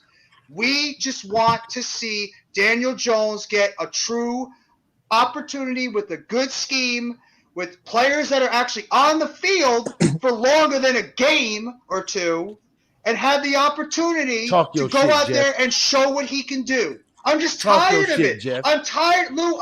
Blue, Pat, everybody. I'm just tired of the freaking debate every single second. It's the same thing over again. We understand Daniel Jones he's not Patrick Mahomes. He's not Josh Allen. He's not Kyler Murray. Why can't he just be Daniel Jones? Give the guy an opportunity to go out there and see what he can do in this system. If he fails, goodbye. See you later, Daniel Jones. You're gone. If he succeeds, hey, we have a franchise freaking quarterback. After Eli Talk your Manning. shit, Jeff. Why can't we just do this? I'm just tired of it. I'm really sick and tired of it, guys. My head's gonna explode because it's Daniel Jones debate. Just let him go out there and show what he can do. If he sucks, he's gone. If he's great, he's the quarterback maybe next year. If they don't like him, they can maybe get a draft pick or two for him, get compensation. Arch Manning, give the guy an 2024. opportunity, please. Please, I'm just so tired of it. That's why I'm rooting for a guy like Daniel Jones. I don't love him as a quarterback. He's not one of my favorite quarterbacks in the league, but goddamn do I want to see this guy succeed. Goddamn do I want to see a guy like Barkley succeed, who also is getting crapped on by this fan base a lot because, he just can't stay healthy. I'm going to piggyback off of that, right? Because I'm just sick of it. On the flip side of that coin, right, if we would have cut Daniel Jones this year and he ended up somewhere and turned out to be a fucking stud, okay? Mm-hmm. Everybody who's saying he's a bum right now would be the same people saying, man, why the fuck did we cut him, man? Joe Shane don't know what he's doing. The Giants always fucking up. You know what I'm saying? So at least while we got him for the cheap, see what the fuck you have in him, play the year out, and if he sucks, see ya. Fuck him and feed him beans. And guess what? The new quarterback comes in to an established offensive line and a defensive front that inflicts fear on the team. Right. What better situation to bring a rookie quarterback into? Right. Y'all act like if we don't win, go to the playoffs, rookie quarterback next season with the same offensive line that's going to play this season, then the chemistry will already be there. And you'll be bringing a rookie quarterback into an offensive line that's already gelled, a front seven with a defense that's established, and now you got action. So you let him play out on the cheap this year. If he wins, great. Maybe you franchise tag him and you still go get your quarterback. Right? Yeah. I just want to piggyback off the point that Jay made earlier, which is probably one of the best points I've heard tonight. It's evaluation. This whole, not just Daniel Jones, but every single person is being evaluated that was not drafted or signed by Joe Shane. They're being evaluated for this year to see who will be on this team. Barkley's getting evaluated. Galladay's getting evaluated. Riggs is getting evaluated. Tony. Riggs. All these guys are getting evaluated on what they're going to be, if they're going to be part of this team past 2022. That's what a regime does when you try to look to get your own guys. You look at the players that were on the regime in the past that are brought here that you're holding on to pretty much, even though you might not want to. You want to give them a fair evaluation to see what they can do and if they fit your system and if they can be part of your future. So it's not just Daniel Jones, it's every single person is getting evaluated. It's an evaluation year. That's what the 2022 New York Football Giants are the big thing about, evaluation. That's it. If we win 11 games, let's go. We're a good team again. Happy New Year. Let's go. But if we're not, it's okay. It's an evaluation year. It's a team that's in the middle of a rebuild. And I want to see Daniel Jones succeed. I want to see Barkley succeed. I want to see Shepard succeed. I want to see these guys that have been here for a long time that have been stuck with crap for years. I want to support these guys and see them go out there and get the job done, even though some of these guys I'm not a big fan of. You guys know how much I'm not a fan of Galladay. I want to see the guy go out there and prove me wrong. Go out there and prove me wrong, Kenny G. Go out there and stay healthy, KT. Make those plays. Go 15 rounds, bitch. Exactly. Dory Jackson. Go out there. Make some picks. Hell, I'll even give O'Shea Zimenez a shot if he shows something. Because he's on the team right now. Darius freaking Slayton is on the team. I got to give them a shot because they're Giants right now. I don't love them, but I'm going to give them a shot. And that's what it's about right now, is evaluation of this entire roster and seeing what these guys can do, not only for 2022, but their futures as New York Football Giants after the 2022 season. I'm gonna wrap it up like this with this conversation. If I had to fucking endure Kent Graham, Dave Brown, Kerry Collins, and I had to stomach all them seasons watching football Sunday in and Sunday out with this horrible fucking quarterback play, I don't want to hear no boo-hooing about fucking Daniel Jones. And that's all I got to say about that. Preach. That's the first Giants team I started to watch when I became a Giants fan. Those are the quarterbacks I had to watch when I first started rooting for this team. Was those guys, and they sucked. But the crazy thing about it is, they would say the same things about Eli Manning. So that's why I have hope for the kid. Yeah, but it's everybody was saying that you don't see the talent with Eli. He was only here because Peyton was his brother and all that. Yeah. Go look at the Giants memories. Go look at all of it, and you'll see they were saying the same thing about Eli Manning. But when we got that offensive line straight and got him a couple of weapons besides Amani Toomer, and it makes it so crazy, he actually did better when Jeremy Shockey wasn't on the team. Yep. So NYG, you crazy, bro. He said y'all sleep on Slayton. He's Jones' best friend. Slayton has got fucking fumbleitis, droppyitis. Yeah. He's Preston Parker 2.0. I think to be honest with you, I think the same thing happened to him.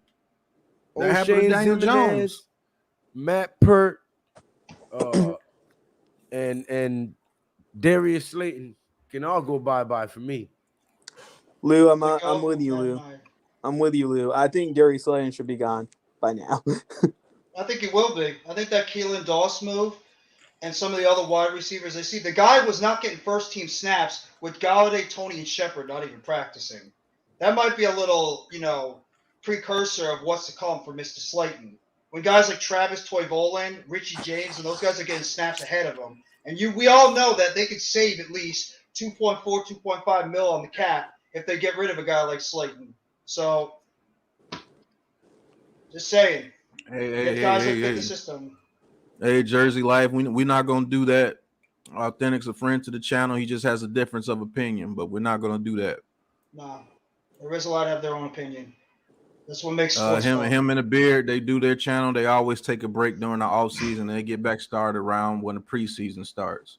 If you follow his channel, they've done that every year. Yeah. They have a schedule, bro. We're not going to do that. We're not going to disrespect anyone's platform or channel on here. Even though me and Authentic may disagree, even though me and Authentic may disagree on this DJ situation, doesn't mean he's to be disrespected in the chat. So let's keep that to a mute. Let's keep that away. Appreciate you having our back, but Authentic is people's too. He's part of our, we all part of the content creator community. Yeah, we're all Giants content creators. We all cheer for the same team, and we all grown men. We can have a difference of opinion without being insulting each other or slinging at hominids at each other. That's what makes sports fun. Yeah, he's never insulted this platform or any one of us platform. So we're not going to disrespect him on my platform. So, like I said, that's the last one. That's the last one I'm going to allow, Jersey Life. Chill out. He has no handler. He does his own graphics and everything. He has a damn good show. He does. Actually, I was on the show one time. Come on, Jersey Life. Come on, man. It's they both do great content, bro. DJ don't put no money in our pockets. The Giants don't put no money in our pockets. They don't cut us a check to do this. We just do this because we love the Giants. And we're going to have respect for everyone's platform on here. If you start a channel, I damn sure will be on your channel. Oh, he said I'm subscribed to his channel. So why you going in on him like that, bro? Cut Slate and bring back OBJ. Oh man, listen. They ain't bringing somebody with drops. They're not bringing OBJ back. I don't want OBJ want to come back. They're not bringing OBJ back. Yep. I don't think OBJ wants to come back. After all his injuries, he finally got a Super Bowl. He probably want to go enjoy his money. Shit. Y'all hear about DK might be going to the Cowgirls? Man, the Cowboys trying to get at everybody, man. I'm hearing DK to the Eagles, DK to the Cowboys. I don't care who they bring over here. I think this defense, fuck all that. I think this defense is going to be one of the top defenses the first year, and I think they'll be the top defense the next year when they get a few more pieces, especially if they get another cornerback, if these cornerbacks don't play up the par this year. I think our defense could play with anybody. Yeah. You know what gets me most hyped up about this? Once they gel, once Ojolari and Thibodeau and Dex learn each other and know their tendencies and everything. What Jay do this time? That motherfucker is crazy. What do you say? No, that nothing. Once everybody gels on that defense, I think we'll have one of the top defenses in the league. I'm just gonna be real with you. I think we'll have one of the best defenses in the league by the time this season ends. Now I will go out on a limb and say that. That's what gets me most hyped up about this team going into this season is that defensive line, not the wide receivers, not the running backs. What's up, Slay? It's that defensive line that gets me hyped because for the first time in years, it feels like we're going to have that pass rush come back. That pass rush that's been dormant for years, it feels like it's on the verge of waking up. Slay, I want to let you know personally. Slay, I'm mad at you. I'm mad at you, Slay. And I'm going to tell you why. You stop coming around, Slay. You stop coming around. If you're not around, can't throw your ass backstage. This shit is disrespectful. Okay. Spread that Pat button. Spread the button that Pat's got. I ain't been able to press that boss Slay button in a long time, bro. Yeah, but it's hard. I miss it. I miss my Somalian Eagles fan. But Lou, I mean, you're the owner of the Blitz Squad. How do you think this defense will fare out this year? To get on a lighter subject, how do you think the defense will fare out this year? And then we'll talk about that and we'll close it out. There's nothing light about this defense, sir. We currently have 19 linebackers fighting for position. Only thing that's light is the lights that's going to be knocked out when these motherfuckers get together. Damn right. That defensive line's coming. They're coming. Coming to knock some heads. The Blitz Squad is in full effect, man. Our front seven has a healthy depth competition. Our linebacker core, there's a lot of depth there fighting for position. And our secondary is a lot stronger than people think. I think we actually got stronger without Bradbury, believe it or not. I think we did too. I think that that creates competition, and with them guys knowing that the number one cornerback is gone, they know that there's an opportunity for one of them to become that number one cornerback.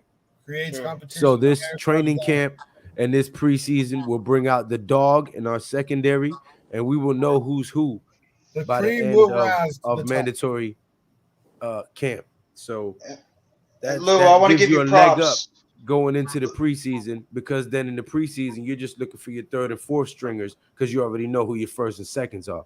What'd you say, Jeff? I want to give you props, Lou, because one of those guys that you've been building up is somebody that's going to make some noise, has been making noise in OTA so far, and that's Ellerson Smith. So I just want to give you your props, saying that guy was ready to maybe be something, because Wink's going to put him in a position where he's going to get the most out of him. And right now, Ellerson Smith, he has the fastest get off of the ball. Mm-hmm. Hold on. I just want to address this real quick. He says, not once did I call this man out his name, disrespect what happened to men. Jersey life. I'm going to explain this one time. You don't have to call out a man his name to be disrespectful.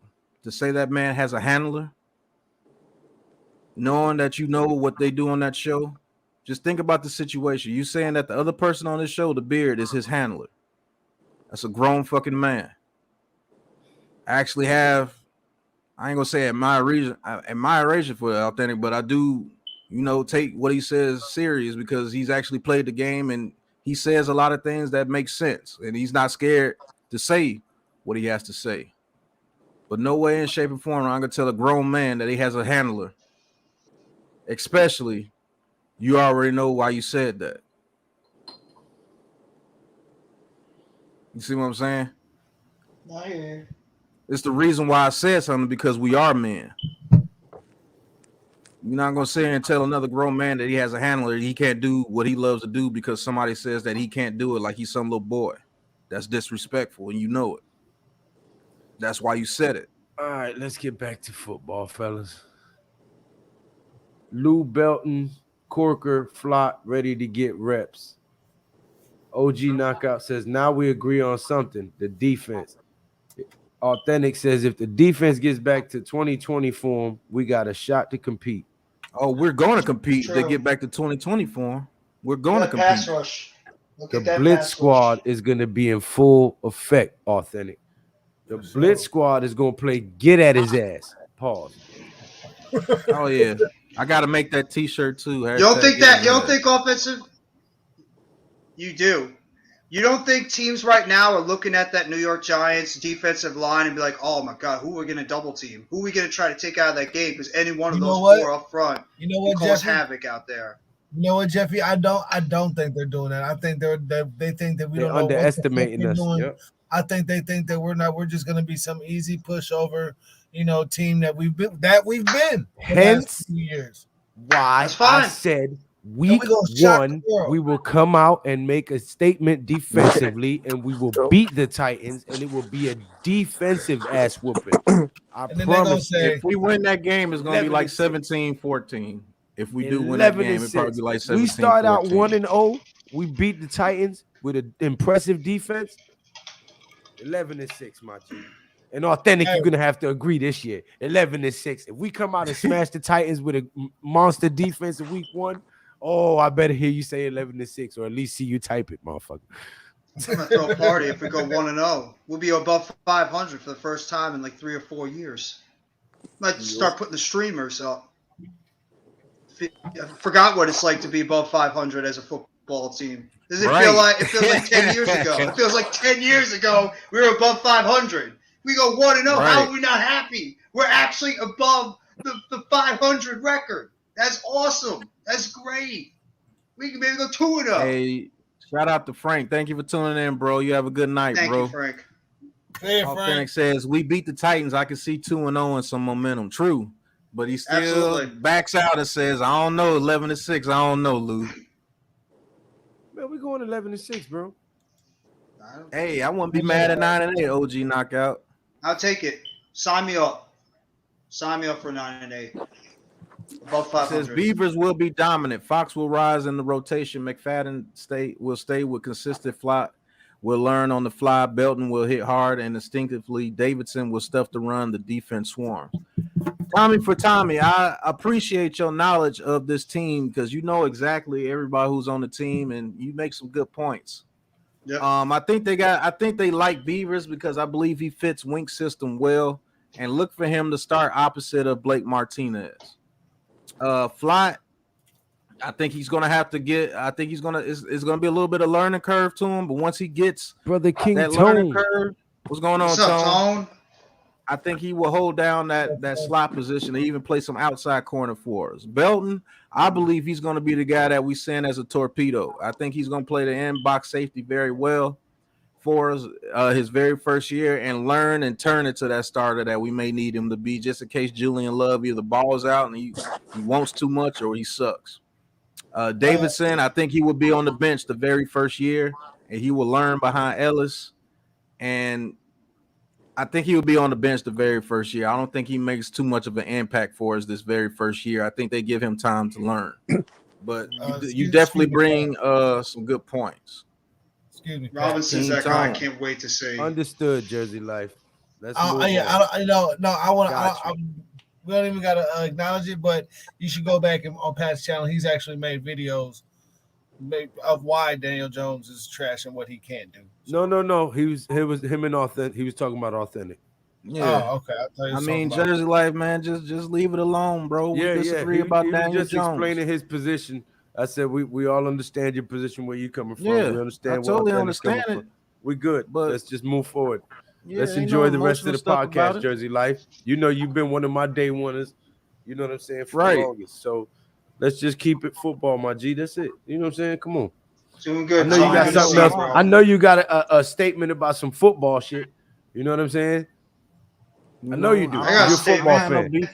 Authentic came on my channel plenty of times and we disagreed about some things, but I don't got no beef with him. I ain't gonna try to disrespect him. You know? Authentic's one of the most well-respected. Nah, he just explained what he was saying. He was explaining to you that he had no agenda behind the way he said it. He was just saying, like, yo, does old boy call the shots, or why ain't you making videos talking shit about Daniel Jones on your channel? He wasn't saying it like the way that we was thinking that he was saying it. That's all he's just explaining his position. But now that we're done with that, what's up, King Tone? What it do, everybody? Let's get back to football. Now, defense gonna bust that ass. What I'm thinking, though, this is what I'm predicting. Our first 6 wins or so are going to be predicated on the defense getting turnovers and causing sacks, hurries, fumbles, and errant throws, okay? Because our offense play scheme is new to everybody, okay? And it's going to take a while to gel. So we might squeak out some close wins because our defense is like that in the first couple weeks. But when you're going to see us flourish offensively is weeks 6 and forward. Great. And that's what I'm thinking this season is going to turn out like. Right, I got a question for everybody. I got a question for the panel and for the chat. Good night, Mac. What's going on, Mac? What do you think Wan'Dale Robinson's realistic role is going to be in this offense for his rookie season? That's for everybody on the panel and for the chat. What is your realistic expectations for the wide receiver out of Kentucky, Wan'Dale Robinson? All around receiver. Use his ass like Wes Welker or Cole Beasley. Or he's going to be a sneak attack. It's going to be a sneak attack. Coming out of the freaking backfield across the middle or something real quick slants, quick outs. Yeah.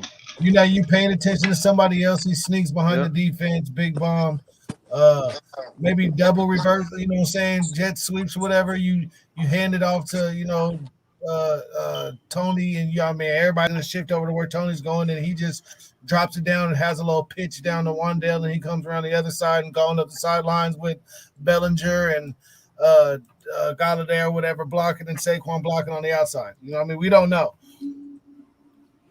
I'm going to say this, and then before I take a quick break, but I'm going to say this. Wan'Dale Robinson can switch every game. And the reason why I say they drafted this kid, because he could play multiple roles. He can play that Cole Beasley role and work in the slot. Say if they find a weakness in the slot, and Kadarius Toney, I think he's going to line up more outside than he ever has in his career this year. I think they want him to be like a Stephon Diggs type receiver, and he can definitely do it. Wan'Dale Robinson is going to play multiple roles. They're going to play him all over the field. He's definitely going to be that Swiss Army knife for this team. They're going to put him in the slot. I believe he's going to be the receiver. When we find a weakness in that defense, we're going to put him there to attack it. If they're weak inside, if their slot corner is weak, we're going to put Wan'Dale Robinson there to attack it. If they're weak against the run, and we want to fake the run and throw a pass out the backfield, I think they're going to use Wan'Dale Robinson to do that. They'll line Saquon Barkley and Wan'Dale Robinson back there. He's definitely going to be used on jet sweeps. And if we need a huge joke on special teams, like a punt return or something, they're definitely going to put him back there. Yo, Seabrook is crazy, bro. What do you say this time? I was just reading that. What did he say? Oh, to get his ass shirt. Yeah, he said, "Don't put your face on there." Yeah, that is true, Seabrook. I wasn't gonna put my face on there, bro. It's gonna be like a Giants defensive lineman. I already thought about that too. I was like, hell no, I'm not gonna put my face on that fucking shirt. Seabrook's a funny motherfucker. Right. But I think his role is gonna be determined on how the game plays. Just in all honesty. I agree. It could depend on how healthy Shep is too. If Shep's not ready to go. Shout out to you too, Jersey Life. You be safe and have a good night, bro. Thank you. Don't take offense to anything that we were saying. You know, we just keep the peace around here, bro. Mm-hmm. If Shep's not ready to go, I would not be shocked if Robinson's the starting slot receiver going into the season. Yeah, he will shocked be. At all. It has to be. There's nobody else that has the skill set that he has. I think that's exactly why they got him. It probably is a Shep replacement eventually, but that's what I can't wait to see. Those three guys and Barkley, how interchangeable all four of them are going Swiss in Army knife, baby. I'm telling you. We about to be lit, bro.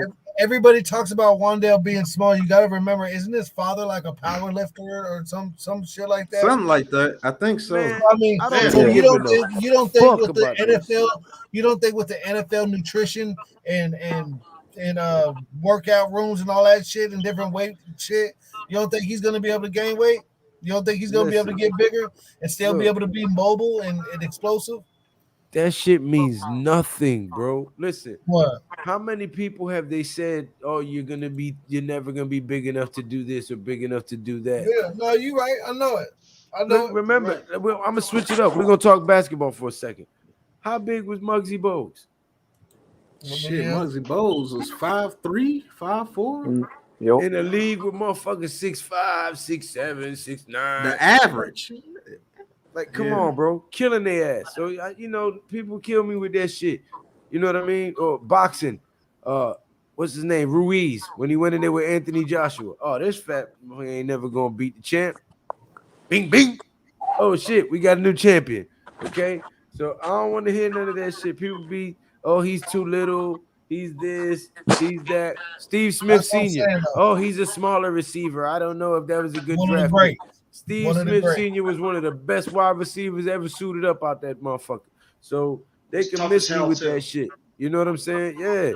Right. They miss me with that shit. Most of the people I beat up in my motherfucking life was big. I'm a little dude. I hit like a big motherfucker though. You know what I'm saying? And it is what it is. See Robinson so go that out there and size shit just don't knock matter. somebody on his ass. I want to see Robinson go out there and knock somebody's on his ass when he's making a block. I want to see these wide receivers go out there and block. You see what I'm saying? That's why I said what I said. Now you're trying to get towards me. I don't fold for nobody, sir. But I do respect people. You can have my back all day, but we all gonna be respectful. That's what a leader does. If that man has never disrespected me, I don't care if you follow me to the end of the earth. We're not gonna disrespect him. I don't fold under pressure for nobody, homeboy. I promise you I don't. Just because I'm laid back and I talk like this and I talk smooth and I'm cool and I'm laid back and I smile and I got glasses, don't get fooled. I promise you. I got glasses. Boy, you stupid. I can't fuck with you right now. He said, and I got glasses. Man, you see your ass coming, boy. I bet he see you. All right, well, glad everybody got everybody's back. Why we still talking about this shit? Are we men or are we females? This shit is over. Old Project Pat about to come out, man. Old Project Pat. I'm telling you, nigga. It's a nigga back in my hood, back in Chicago, nigga. 6'9". To That's this the day, he problem still with know the my wide name. receivers. They weren't selfless. You can't measure a man's will. Exactly, bookend tackles. That's why they could miss me with that. He's too small shit. He's a smaller receiver. Yep. They need to miss me. You They know how miss many me Hall with of that shit. Famers with smaller Exactly, receivers? big play. Hines Slay. Ward. Yes. Hines Ward. Big play, Slay hit it right on the head. If you can play, you can play. I don't give a fuck Right. if you tall, fat, skinny, short. If you can play, you can play. That's it. They kill me with that What body was type Hines shit. Ward? They want to fit you into a mold of a receiver needs to look like this. A running back needs No, to be I built ain't like 6'9". this. Like I said a 6'9" nigga back from my hood still remember my name. And he was 6'9" in the 10th grade. Played football. I don't fold for nobody, bro.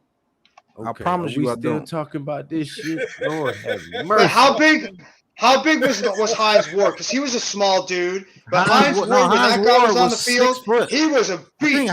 No, he was. I think He was Hines like Ward was 5'10", between 5'11". 5'10" and 6 foot, somewhere through there. He was short, but he was when he was on the field, Steve Smith that guy would knock Sr. you on your ass. He would knock you on your ass. That was Hines Ward in a nutshell. That guy was as tough you could see. And he wasn't 6'4", 6'5" receiver. Remember when he broke that dude, that linebacker for the Bengals jaw, Rivers? He came to our team Yeah. he broke his jaw on that block. Yeah. Hines Ward was a monster. Steve Smith Sr. was a monster. Shoot, Steve Smith Sr. was a bully. That's at what I 5'8". I love receivers like that. I love receivers like that. Small guys that are willing to throw their bodies out there and make those blocks. Love those guys. NYG 22. We still gonna do that fantasy league. Everybody wants to do the fantasy. We're just waiting for everything to get put in place. And we can't do the fantasy league until the fantasy league start up. It's probably gonna be around August when they start up. So we definitely gonna do that, NYG. But you're gonna have to run it though, bro. I hope you're ready to run that thing. But that's actually one of the things that I was hoping Hunter can improve the Renfrow. most. I love Hunter. Well deserved for him. He got a contract extension recently too. Well deserved. That guy has turned himself into one of the better elite route runners in the league and one of the best slot receivers. So I want to see these guys go out there and block. I want to see these guys go out there and knock some people on their ass to help out their teammates for big plays. That's what I want to see too. These wide receivers go out there and block. Barkley go out there and pick up those blitzes. Blocking has been a weak point, not just for the offensive line. It's been a weak point for every position on this offense, has been the blocking. The blocking has been awful everywhere. That's one thing that I want to see on this offense is the blocking improve, not just the offensive line, but every position on that offense. The wide receivers, the tight ends, the running backs, because you get great blocking, your offense is going to fly. It's going to be a hell of a lot better if you can get those guys that will be willing to go out there and make those blocks to help spring your other players open for some big plays. That's why I love a guy like Shep. Shep does that. King Matic. What's going on, King Matt? What's going on, brother? Thank you for tuning in. This is my first time seeing you, King Matic. Hit that like and subscribe button for us. But yeah, I don't understand that small receiver things. A lot of these receivers get that moniker put on them, and a lot of your Hall of Fame receivers are like 5'8", between 5'8" and 5'10". A lot of them are. Although I'm a little more optimistic than you, King Matic, I'm screaming 11-6. You're right. We got like 12 people already, NYG, so we'll see, I'm man. gonna keep it 100. I'm probably be way too busy to play, but I'm gonna support from far away. I keep it funky. I'll pump that shit. I'll share it. You know what I'm saying? I'll post it. You know what I'm saying? But I'm not actually gonna have like time to draft between the kids and work and this. You know what I'm saying? And you definitely don't want the computer to pick your players, boy. Your team be messed up. Hell no. It's hard to do fantasy league. It's hard. It's a chore. Odell was small too. Victor Antonio Cruz Brown could have been the best receiver of all time before he went crazy, and he's only 5'9", 5'10". Right. Emmanuel Sanders is a small guy. You start feeling yourself, and you end up shirtless doing jumping jacks in the end zone and shit. You know what I'm saying? So, that's a good point. I'll be right back, fellas. That's a good point, Lou. Man, you know what I'm saying? People get the big head and start feeling themselves. That's why I'll That be guy was like, you on know his what way I'm to a saying? Hall of Fame career. I'm the Hall of same Fame mother career. everywhere I go, all day, every day, Yeah.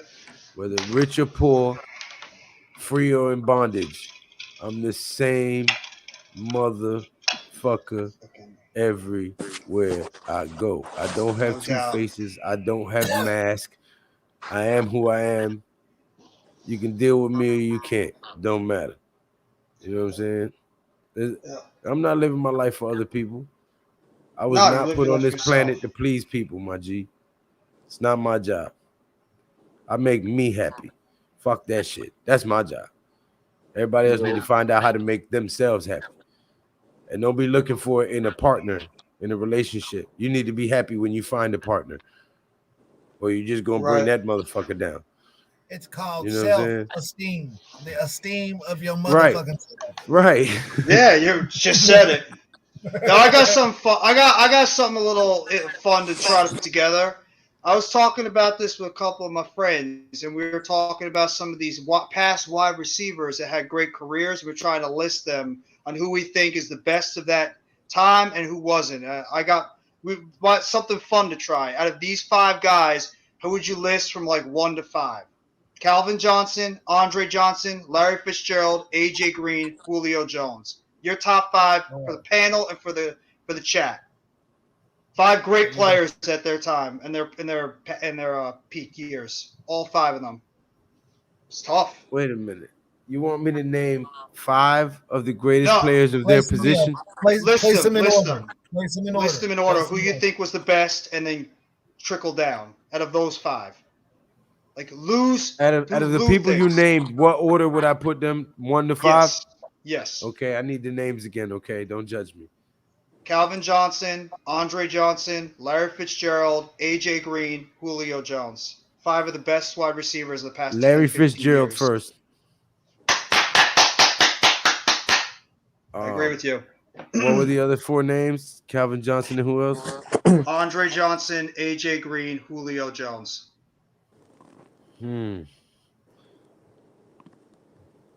It's tough. Calvin Johnson and AJ Green, Andre Johnson, Julio Jones. Damn. Lamar? First I'm gonna put AJ. No, I was joking. I'm gonna put the Atlanta. Can you name them once more? Larry Fitzgerald, Andre Johnson, Calvin Johnson, Julio Jones, AJ Green. Those 5. Julio Jones is first, then AJ Green, and then Larry Fitzgerald, and then What? there's 2. Yeah. Gulag, sir. All right, dude. I'm ready for the gulag. No, that's your opinion. I'm sorry. It's hard. Oh, yeah. I forgot the 2 others, but the 2 others, whoever they are, they're going to go in 4th and 5th. Jay? Calvin, Fitz, Dre, Julio, Green. I got the same as Lou at the top 2. I got Fitz. Fitz was just a monster in his day. And Calvin Johnson. There's not a lot of wide receivers at his height could do what he could do. I just switched them to Calvin Johnson was number 1 for me. Fitz was second, then Andre, then Julio, and then Green. Okay. I just, when I did it, I'm thinking about also like the players that were around them, and Calvin had really not a lot of help around him at that time with the Detroit Lions. So he was the main guy on that offense. And you know what? You say the same thing with Andre Johnson too. That dude had nothing on that offense. Nothing. And he still put up Fitz didn't numbers. drop anything. But Fitz didn't drop shit. That's why I put him number 1. Fitz was nothing. That motherfucker's clutch. If you even throw it in his vicinity, he gonna find a way to get it. And Lou, you know what else I'm makes gonna him go good? ahead and put Fitz at the front. Let me change my mind. Let me go ahead and put it's tough. Fitzgerald did it without the height. Calvin Johnson was a beast, and he was a great blocker too. And Fitz did it for healthy. Fitz did it for way exactly.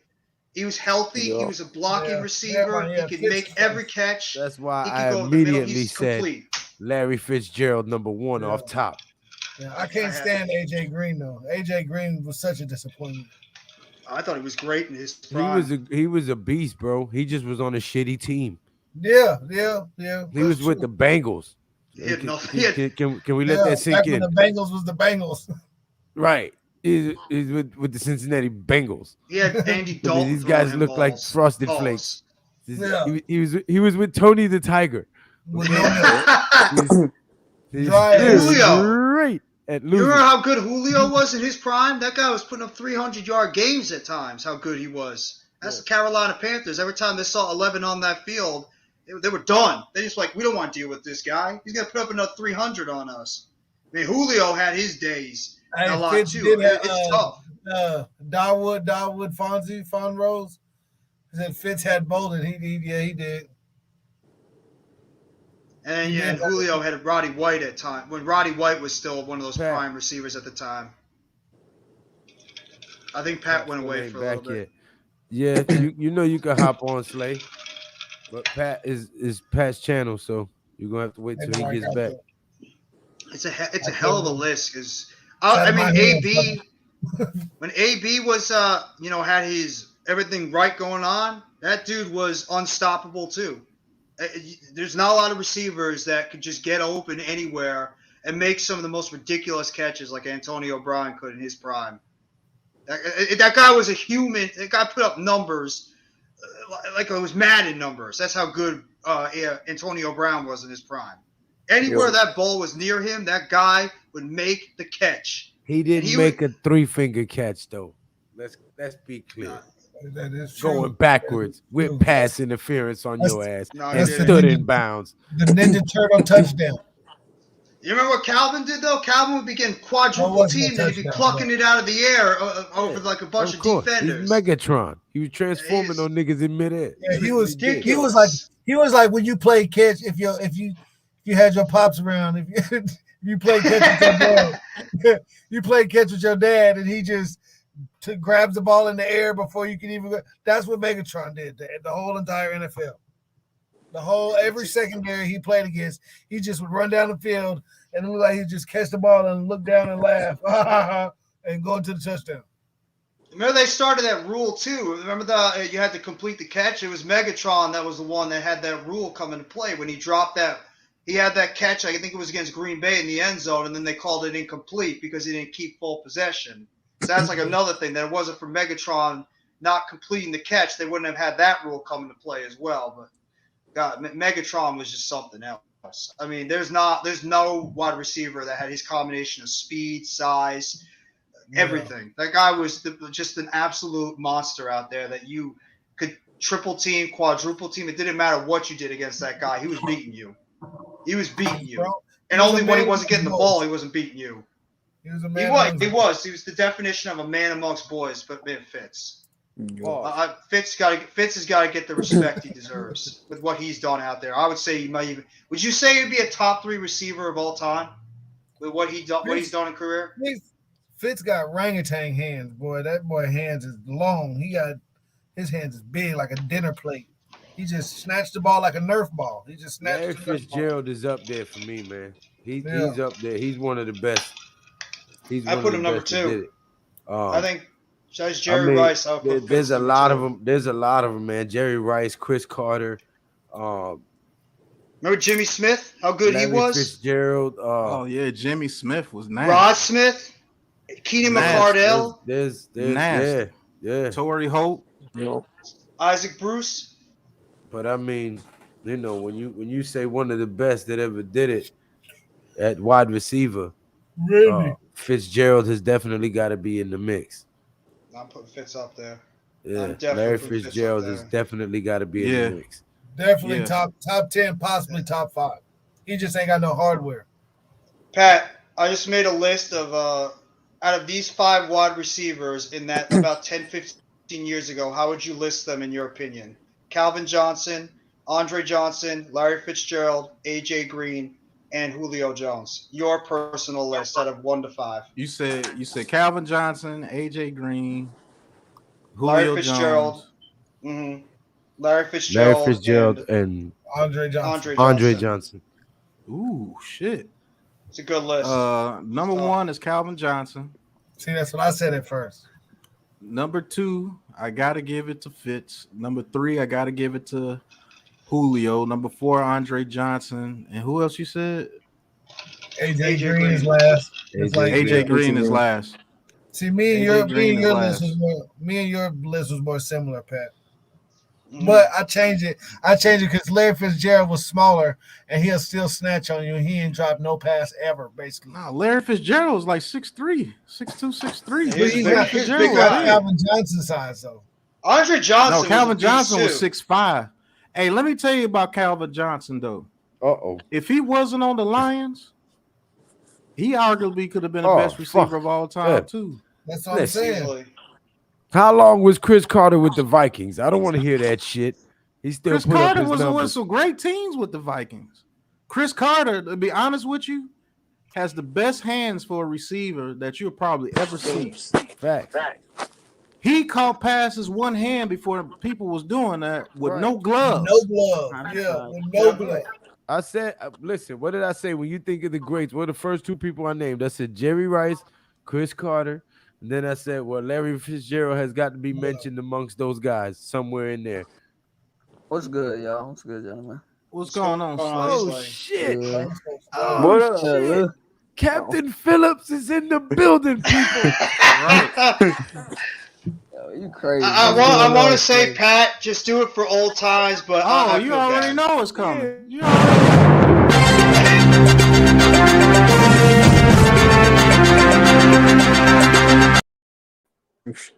Hey, listen, I just want to say that was not a Yo, that's funny, man. Man wasn't even on the show for 2 minutes, man. Good God, people. Hey,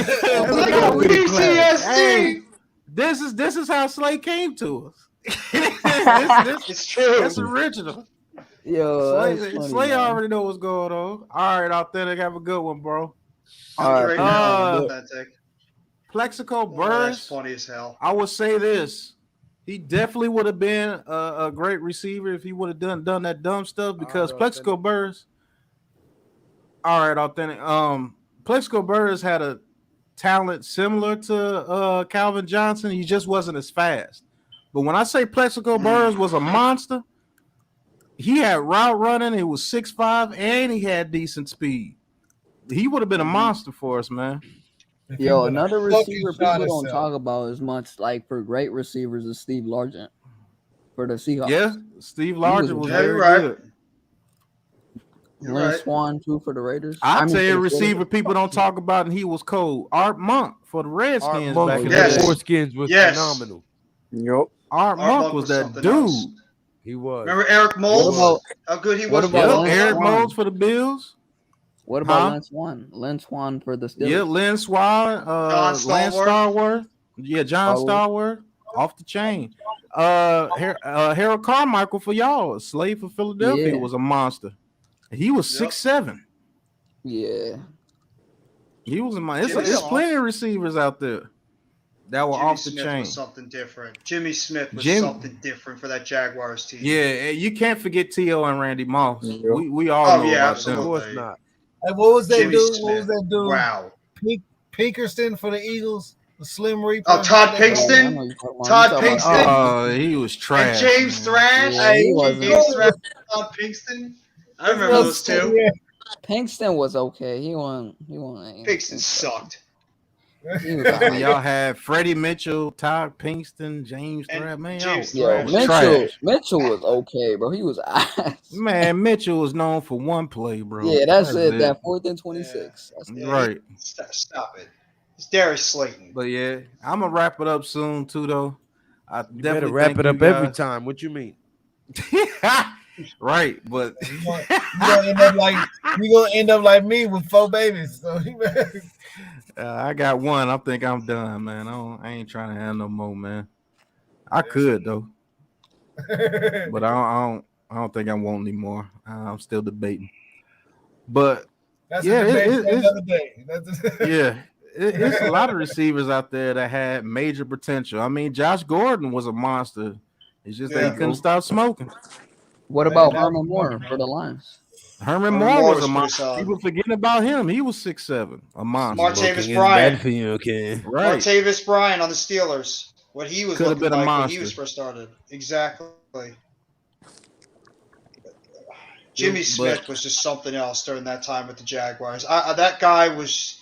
There's very few receivers at that time that I just like was mind-boggling with the plays he was making. Jimmy Smith was just something different. Him and Keenan McCardell were one of the best duos at receiving. And he doesn't get talked about. Right. Nobody ever talks about Jimmy Smith as one of the all-time greats, and that guy was a baller. Is Isaac Curtis for Indy, or for Cincinnati. My bad. Reggie Wayne. Reggie Wayne. Yeah, Reggie Wayne and Marvin Harrison, one of the best duos of all time. And they did it without each other at times too. Reggie Wayne was still good when he was the number one guy without Marvin Harrison. Both those guys. Marvin Harrison was good before Reggie Wayne got there. Absolutely. What about Donald Glover? Torrey Holton, Isaac Bruce, one of the best combos that was out there. And they both did it before they came together. So yeah, it's been some great duos out there, man. That might be a subject we do one day. Best receiver duos. Love it. I love those Torrey Holt and Isaac Bruce were off the chain together. And then they added Rod Smith and Ed McCaffrey. Rod Smith and Ed Ricky McCaffrey. Prohl. Yep. Rod Smith was an undrafted free agent. Yes. Steve Smith and Musa Muhammad were pretty solid too. Yep. Steve Smith and Musa Muhammad were pretty solid. But I'm gonna let y'all guys get y'all last words out before I end this. Yep, Mark Duper and Mark Cooper for the Dolphins, they were good, coach. That's old school right there. Oh, Clayton and Duper. The Mark brothers. Tribe, what's going on, Tribe? Every time I see y'all two together, man, I can't help but laugh, man. Them dudes, man, spit images of each other, man. That shit crazy. What, brother? Yeah. Oh, be on the lookout, Lou. Go ahead and shout out Tribe's channel that's gonna be coming out. All y'all gonna have to subscribe. Lion Sports Network. I'm subscribed to him. I'll put the link. Oh shit. Let me see. Yeah, I was gonna put the link in the chat tomorrow on my stream. Yeah, do that. Because I don't know how to do it on yours. Yeah, do that. So tomorrow we're going the True Big Blue podcast on my channel. Hey, it's gonna have to be the Giants Cave. I messed up. I did True Big Blue on mine. I forgot it was supposed to be Cave tonight. So you got to do the Giants Cave on yours tomorrow. The Giants Cave. And, I'll be late because I got to call the game tomorrow, but I'll be on. I'll be on there. If you send me the link, I'll be on there. Game 6 tomorrow night too of the NBA Finals. I think that's what we're gonna be calling. So I want to say it is, Jeff. Yeah, you know what? That's right. Tomorrow. Yeah, it might be tomorrow. Yeah. Okay. It's tomorrow. We will be calling the basketball game on Lion Sports Network. I will make the live stream and send the link to you guys. I'm still trying to figure out how to. Oh, I got it. Okay, I got it. So tomorrow night, Lion Sports Network. I'm gonna send you guys the link in Twitter here in a second. Okay. All right, yeah. I just wanted to come on, talk to y'all for a little minute, but hey, no 11-6 for y'all. 11-6 for us. Shut up. Man. Shut up, Slay. Bye, Slay.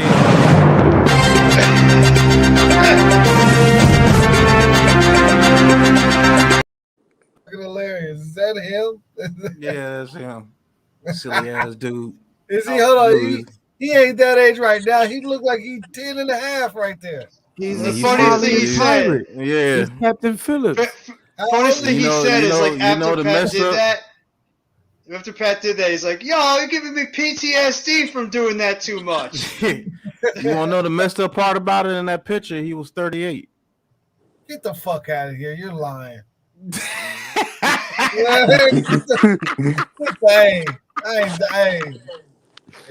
Weed ain't that Boy, good. y'all motherfuckers is crazy, man. 38. That boy look like he got a job, a mortgage, nigga. That nigga got a receding hairline like he done struggled through 2 fucking pandemics. How you 7 with a receding hairline? This motherfucker. Throw in the Hims ad. Where the Hims ad at?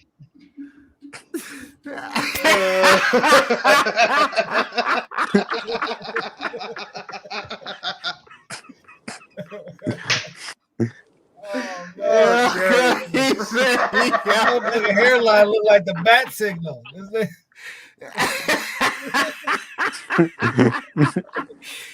Yo, on that note, man, I definitely appreciate everybody showing up tonight. Oh man, ain't nothing like a good slay roast. Damn, man. Why y'all slay that man like that? Good God, Cuz looks like he had a full-time job and a mortgage in that picture. Receding hairline. He looked like he work at a storefront and send money back home.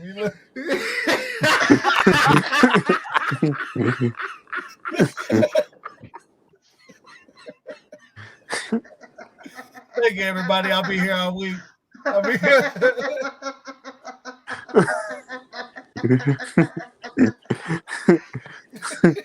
I think I broke that.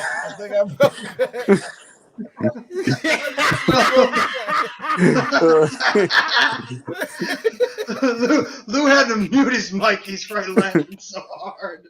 Broken. Thank you, everybody. Good night, ladies and gentlemen. It's been a big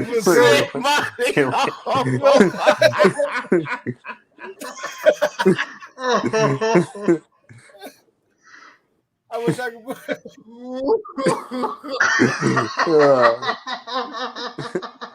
I can't even hear what he's saying. He laughing.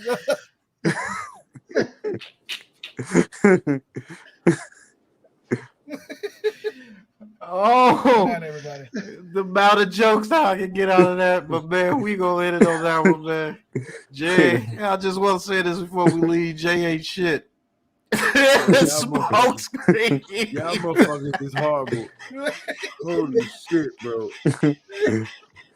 Shit. Why it look like he sent money home? Like he working the store to send money home. Boy, y'all niggas ain't shit. They got 4 kids. Oh man, they got 3 wives back in Somalia. Right. Sending money home every week. Man, y'all boys sick, man. All right, man. Hey, what's going on, Juan? Thank you for tuning in, man. Yes. Hit that like and subscribe button for us, Juan. 6, damn right. He must already be subscribed. Yeah, I got. He's already subscribed. Oh man, that was something different. All right, man. We out, man. We out. Y'all boys crazy.